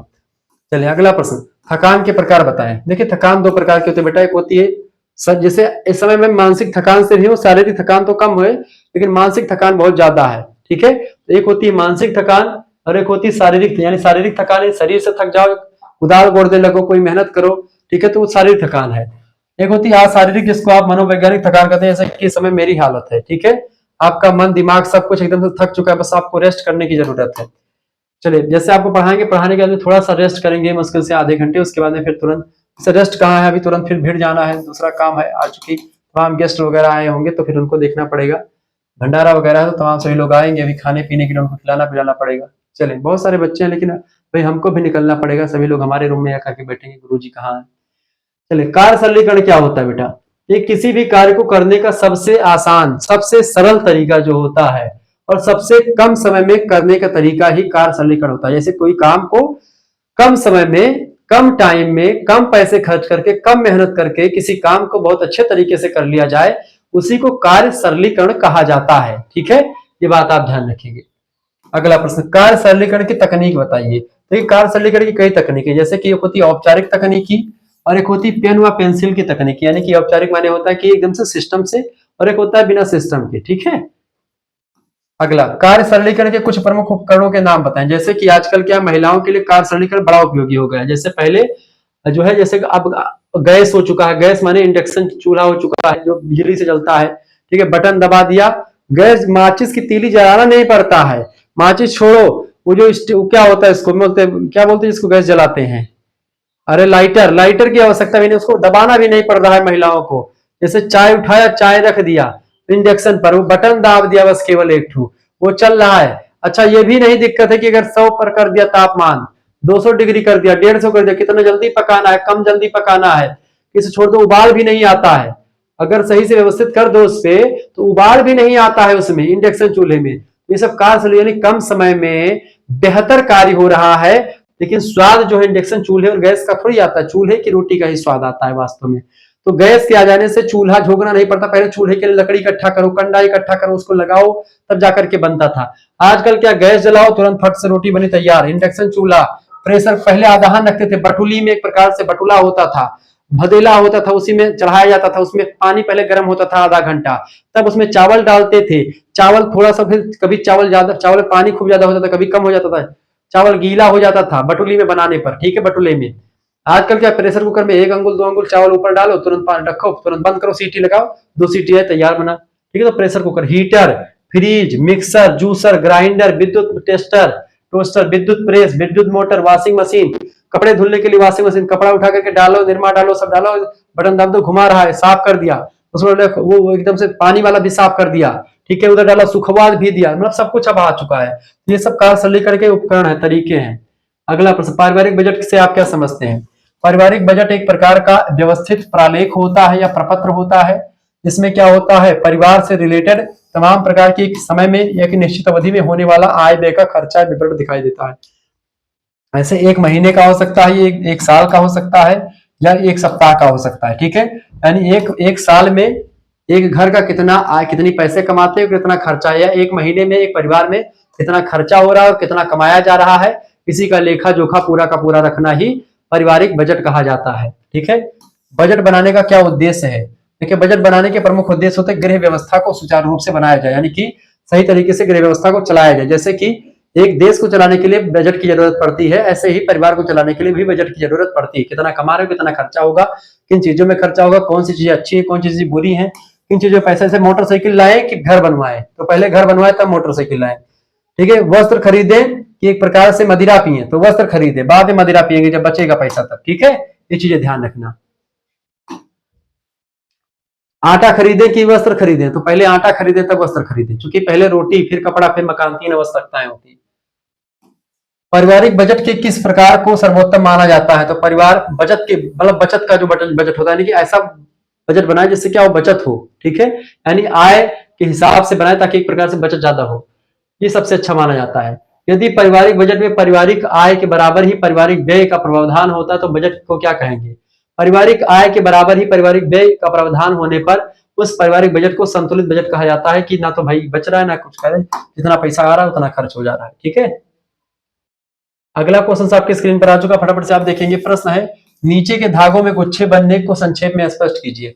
सिलाई मशीन में ऐसा दोष होता है, या दोष निम्नलिखित में से किसी एक या अधिक कारणों से उत्पन्न हो सकता है सिलाई मशीन में। पहली बात तो ये, सुई ठीक से अगर नहीं लगी होती तो सुई उचित साइज की ना हो तब भी, सुई उचित साइज की ना हो और लगी हो अगर मशीन में तो भी एक प्रकार से जो है नीचे के धागों में गुच्छे हो जाएंगे, और सुई ठीक से नहीं लगा पाए हो तब भी। दूसरी बात है, सुई टेढ़ी होगी तब भी नीचे के धागों में गुच्छे बन जाएंगे। धागा सुई में ठीक से तरीके से नहीं पड़ा होगा तो भी ऐसी सिचुएशन हो सकती है। ऊपर का धागा ठीक से ना डाला गया हो तो भी नीचे के धागों में गुच्छे बनने की प्रक्रिया शुरू हो जाएगी। इसके अलावा धागे का तनाव अधिक ढीला होगा अगर, तो भी नीचे के धागों में गुच्छा बन जाएगा मशीन में। ठीक है, इस तरीके से तमाम प्रकार की चीजें यहाँ पर मैंने आपको बताई। आगे देखते हैं, सिलाई मशीन का जो सुई बार बार टूट जाती है वो क्यों टूट जाती है, इसको इसके बारे में बताएं।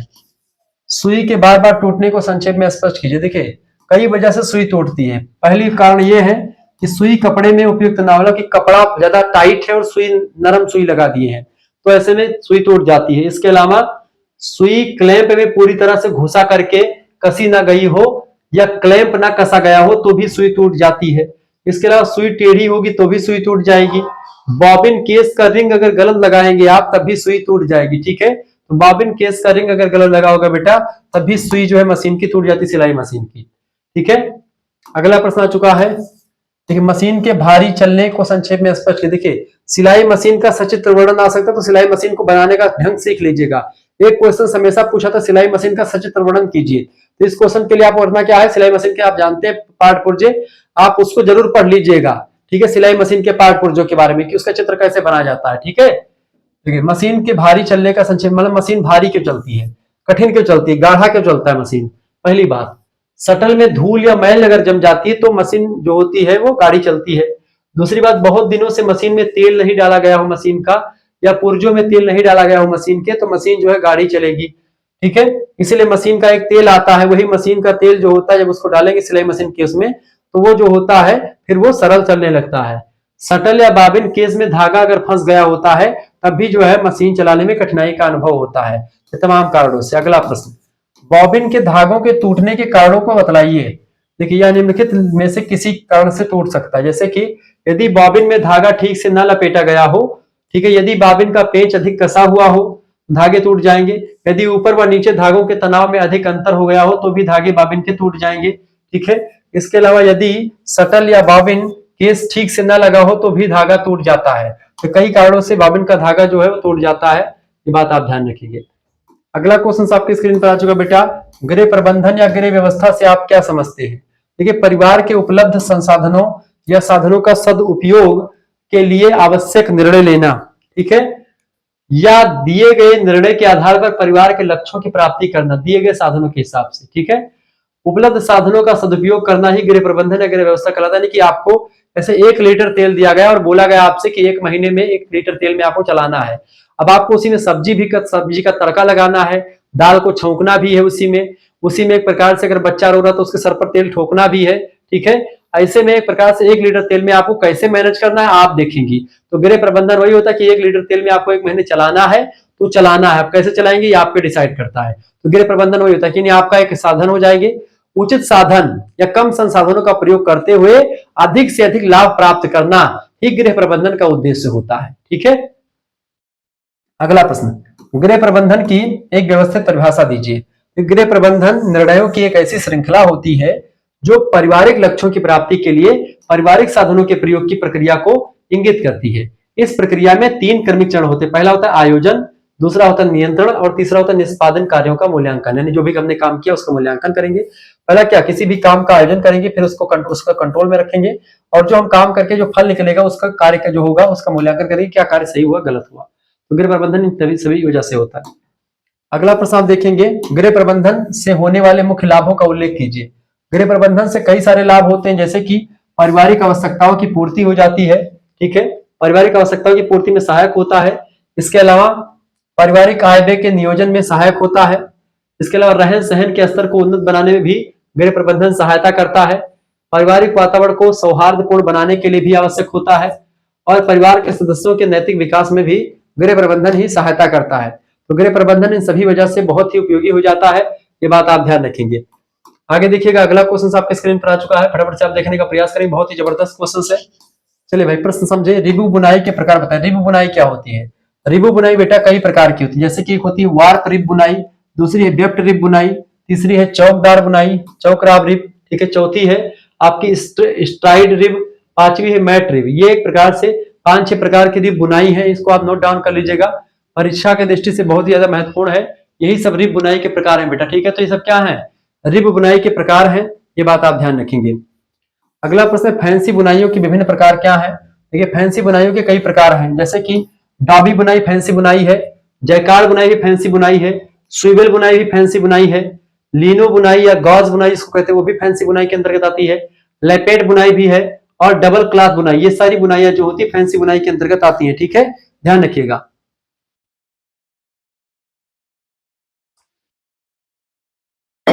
ठीक है, खत्म भाई पानी। चलिए ध्यान रखेंगे सभी बातों को, आगे देखिएगा। अगला क्वेश्चन आपकी स्क्रीन पर आ चुका, बास्केट बुनाई किसे कहते हैं अथवा बास्केट बुनाई क्या है? देखिए, बास्केट बुनाई को सूत की बुनाई भी कहा जाता है। यह बुनाई सादी बुनाई की तरह ही होती है तथा संतुलित होती है। इसमें 2 या 2 से अधिक धागों को एक समानांतर ताने और बाने में प्रयोग किया जाता है और इसके पश्चात इन धागों को सादा बुनाई में बुना जाता है। इसी को बास्केट बुनाई कहते हैं। बास्केट जैसे कि आप देखते हैं बास्केट बुनना, कभी देखें बास्केट जो गांव वगैरह बुना जाता तो ठीक वैसे ताना बाना खड़ा लंबा होता है, इस तरीके से चलता रहता है। ताना जो होता है वो खड़ा खड़ा होता है और बाना जो होता है ये ताना हो गया। ठीक है, ये ताना बोलती है इसको, बाना ये हो गया, बाना ये हो गया। ठीक है, ताना लंबा वाला धागा और बाना इसी इस तरीके से चलता रहता है, इसी के वस्त्र का निर्माण हो जाता है। ठीक है, चलिए आगे बढ़ते हैं। ब्रेडिंग क्या है? देखिए, वस्त्र निर्माण की इस विधि में 3 या 3 से अधिक धागों को लेकर के इन्हें एक दूसरे में लपेटा जाता है। चोटी देखिए, महिलाओं की लड़कियों की चोटी जो गुथी होती है, एक इधर से आती फिर उधर से निकलती फिर उधर से, इस तरीके से तीनों का एकदम से गुत्था गुत्था जो मिलता है वही होती है ब्रेडिंग। ठीक है, यानी चोटी समझ लो ब्रेडिंग को। ठीक है, इन्हें एक दूसरे पर चोटी के समान गूंथ लिया जाता है। कभी कभी क्रोशिये से यह कार्य किया जाता है। सजावटी काम में आने वाले सुंदर और आकर्षक वस्त्र जो होते हैं इस विधि के द्वारा बनाए जाते हैं। तो ब्रेडिंग में 3 धागे होते हैं, तीनों को एक प्रकार से चोटी के जैसे गूंथा जाता है, इसीलिए इसको ब्रेडिंग बुनाई कहते हैं। अगला क्वेश्चन, ड्राफ्टिंग किसे कहते हैं बेटा? किसी भी काम को करने से पहले उसकी रूपरेखा एक पैटर्न तैयार कर लेना ही ड्राफ्टिंग होता है। जैसे कि वस्त्र की कटाई से पहले ही पूर्व वस्त्रों की नाप के आधार पर कटाई के निमित्त वस्त्र की आकृति बना ली जाती है, जिसे हम ड्राफ्टिंग कहते हैं। ठीक है, एक चाही जो है स्याही से छुही से उसको वस्त्रों पर एक ड्राफ्ट बना लेते कि भाई यहाँ से हमको काटना है, चाक से छुही से पेन से मार्कर से चिन्ह लगा लेते हैं वस्त्रों पर कि हमको यहाँ से वस्त्रों को काटना है, वही ड्राफ्टिंग कहलाता है कि वस्त्र हमको ऐसे से काटना, इतना लंबा इतना चौड़ा ये सब। ठीक है, इसी को ड्राफ्टिंग कहते हैं। ड्राफ्टिंग का अभ्यास कागज पर या मिल्टन क्लॉथ पर भी आप कर सकते हैं। ड्राफ्टिंग बनाने का सबसे बड़ा लाभ यह होता है कि इससे जो होता है वस्त्र की आकृति सही व सुंदर बनती है, फिटिंग भी सही आती है अगर पहले से उसको करेंगे। बार बार ड्राफ्टिंग करने से यह भी पता चलता है कि कितना कपड़ा लगेगा किसी भी व्यक्ति के लिए। ठीक है, ये चीजें बड़ी आसान हो जाती हैं। आगे देखेंगे, अगला क्वेश्चन आपके स्क्रीन पर आ चुका बेटा, वस्त्रों का चुनाव किस प्रकार करना चाहिए? वस्त्रों का चुनाव कई प्रकार से करना, जैसे कि ऋतु संबंधी वस्त्र, कौन सा ऋतु कौन सा मौसम है उसके हिसाब से वस्त्रों को चुने। ठीक है, जैसे गर्मी के महीने में आप जो है सूती वस्त्र पहने, ठंडी के महीने में रेशमी वस्त्रों को पहन सकते हैं या फिर ऊनी वस्त्रों को पहन सकते हैं। और इसके अलावा प्रकार संबंधी यानी कौन से प्रकार का वस्त्र है, सूती है, रेशम है, कैसा है, क्या है, नमूना संबंधी उस पर कितने चित्र बने हैं, प्राकृतिक चीजें क्या है, रंग कौन से कलर का है, वस्त्र की पहचान यानी कि एक प्रकार से उस वस्त्र का पहचान क्या है, ठीक है, उसका अपना ब्रांड क्या है, तो ये सब चीजें। इसके अलावा ऊन किस पदार्थ से बनता है, तो ऊन जो होता है केरोटीन नाम का एक प्रोटीन होता है, उसी के पदार्थ से बनता है, केरोटीन से ऊन का निर्माण होता है। प्रथम श्रेणी का ऊन किस प्रकार के ऊन को कहते हैं, तो प्रथम श्रेणी का ऊन जो होता है मेरिनो जाति की एक भेड़ होती है, मेरिनो जाति की भेड़ से जो उसकी बाल होते हैं उसी से एक प्रकार सर्वोत्कृष्ट ऊन को निकाला जाता है, ये बात आप ध्यान रखिए। इसी तरीके से अगर आप लोगों ने नहीं देखा है, एजुकेशन का वीडियो ऑब्जेक्टिव टाइप का मैंने दे दिया था, ऑब्जेक्टिव के लिए सभी विश्वविद्यालयों के लिए इंपॉर्टेंट है, ये लेक्चर आप देख लीजिएगा, सभी बच्चों के लिए बहुत ही महत्वपूर्ण है।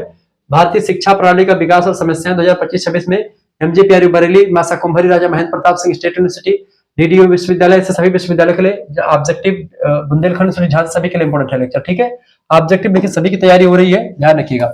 आपको हमारे साथ जुड़ना तो जुड़ सकते हैं 91 61 93 60 62 पर आप अभी एसएमएस कर दीजिएगा व्हाट्सएप पर। इस नंबर पर आप व्हाट्सएप पर एसएमएस कर दीजिएगा, क्या आप अपना नाम, ठीक है, अपनी यूनिवर्सिटी का नाम, अपने सब्जेक्ट के नेम करके आप भेज दीजिएगा बेटा, नाम, यूनिवर्सिटी का नाम, सब्जेक्ट नेम करके भेजिएगा। आपके पास एक स्कैनर भेजेंगे, उसी स्कैनर पर आपको मात्र 100 रुपए फीस जमा कर देनी होगी। उसके बाद में ऐसे होम साइंस क्लास हुई, इसके पीडीएफ आपको मिल जाएगा, रिवीजन क्लास का मिल जाएगा, और सभी इससे पहले के ऑब्जेक्टिव लिखे सबका पीडीएफ आपको मिल जाएगा सभी सब्जेक्ट का, ठीक है। तो सभी सब्जेक्ट का पीडीएफ जो होगा इसमें मिलेगा, सभी विषय का, ठीक है, मात्र कितने रुपए में, 100 रुपए में आपको मिलेगा। सेकंड सेमेस्टर के सभी सब्जेक्ट का पीडीएफ, इसमें आपका को करिकुलर भी साथ में इंक्लूड रहेगा। और आपको अभी जुड़ना, अगर थर्ड सेमेस्टर के लिए जुड़ना चाहते हैं, जिनका पेपर हो चुका है, थर्ड सेमेस्टर के लिए भी जुड़ सकते हैं। आपको सेम चीजें मिलेंगी, सभी विषय मिलेगा इसमें। आपकी जो है आपका लगभग में आप 6 महीने तक आप जुड़े, 7 महीने तक आप जुड़े रहेंगे हमारे साथ, ठीक है। 6 महीने की आपका कोर्स होता है, ठीक है। तो 6 महीने के लिए आपको जोड़ा जाएगा, सभी सब्जेक्ट उसमें पढ़ाए जाएंगे, सभी सब्जेक्ट की इंपोर्टेंट चीजें जो आपकी परीक्षा में आने वाली होंगी उसके अकॉर्डिंग आपकी तैयारी करवाई जाती है। इसमें आपको आपकी बार क्या होगा, जैसे एमसीक्यूज का पीडीएफ भी आपको मिलेगा जिसमें आपके आंसर होंगे, और लिखित का भी आपका पीडीएफ मिलेगा जिसके आंसर आपके साथ में होंगे। प्रीवियस ईयर क्वेश्चन पेपर आपको मिलेगा PYQ, ठीक है, ऑब्जेक्टिव का भी, लिखित का भी सॉल्व फॉर्म में। तो ये सब चीजें आपके लिए बेहतर रहेंगी। और साथ ही साथ में आपके लिए व्यवस्था क्या की जाएगी बेटा, इसके साथ ही साथ में आपको थर्ड सेमेस्टर का सब कुछ मिलेगा, लाइव क्लास भी होगी, रिवीजन क्लास भी, ग्रुप ज्वाइन कर दिया जाएगा। तो थर्ड सेमेस्टर के लिए भी फीस कितनी रुपए, 100 रुपए है। लेकिन अगर आप चाहते हैं कि हम सेकंड सेमेस्टर में गुरुजी तो सेकंड की भी तैयारी हो जाए हमारी और थर्ड की भी हो जाए, तो क्या हमको 200 रुपए देने पड़ेंगे? नहीं बेटा, आपको 200 रुपए बिल्कुल भी नहीं देने हैं, आपके लिए केवल 150 रुपए फीस कर दी गई है। यानी सेकंड सेमेस्टर और थर्ड सेमेस्टर की दोनों की फीस अगर एक साथ देंगे तो उसके लिए आपके लिए केवल मात्र 150 रुपए लगेंगे, ये बात आप ध्यान रखेंगे। चलिए फिर मिलते हैं हम नेक्स्ट वीडियो, तब तक के लिए जय हिंद, जय भारत। आप सभी का बहुत बहुत धन्यवाद हमारे साथ जुड़ने के लिए। इसी प्रकार से अपना प्यार हमेशा बना रखें। बहुत बहुत धन्यवाद आप सभी का। ऐसी वीडियो शेयर करते रहिएगा, ठीक है। सभी दोस्तों के पास इस वीडियो को शेयर कर दीजिएगा और लाइक कर दीजिएगा। बहुत बहुत धन्यवाद आप सभी का।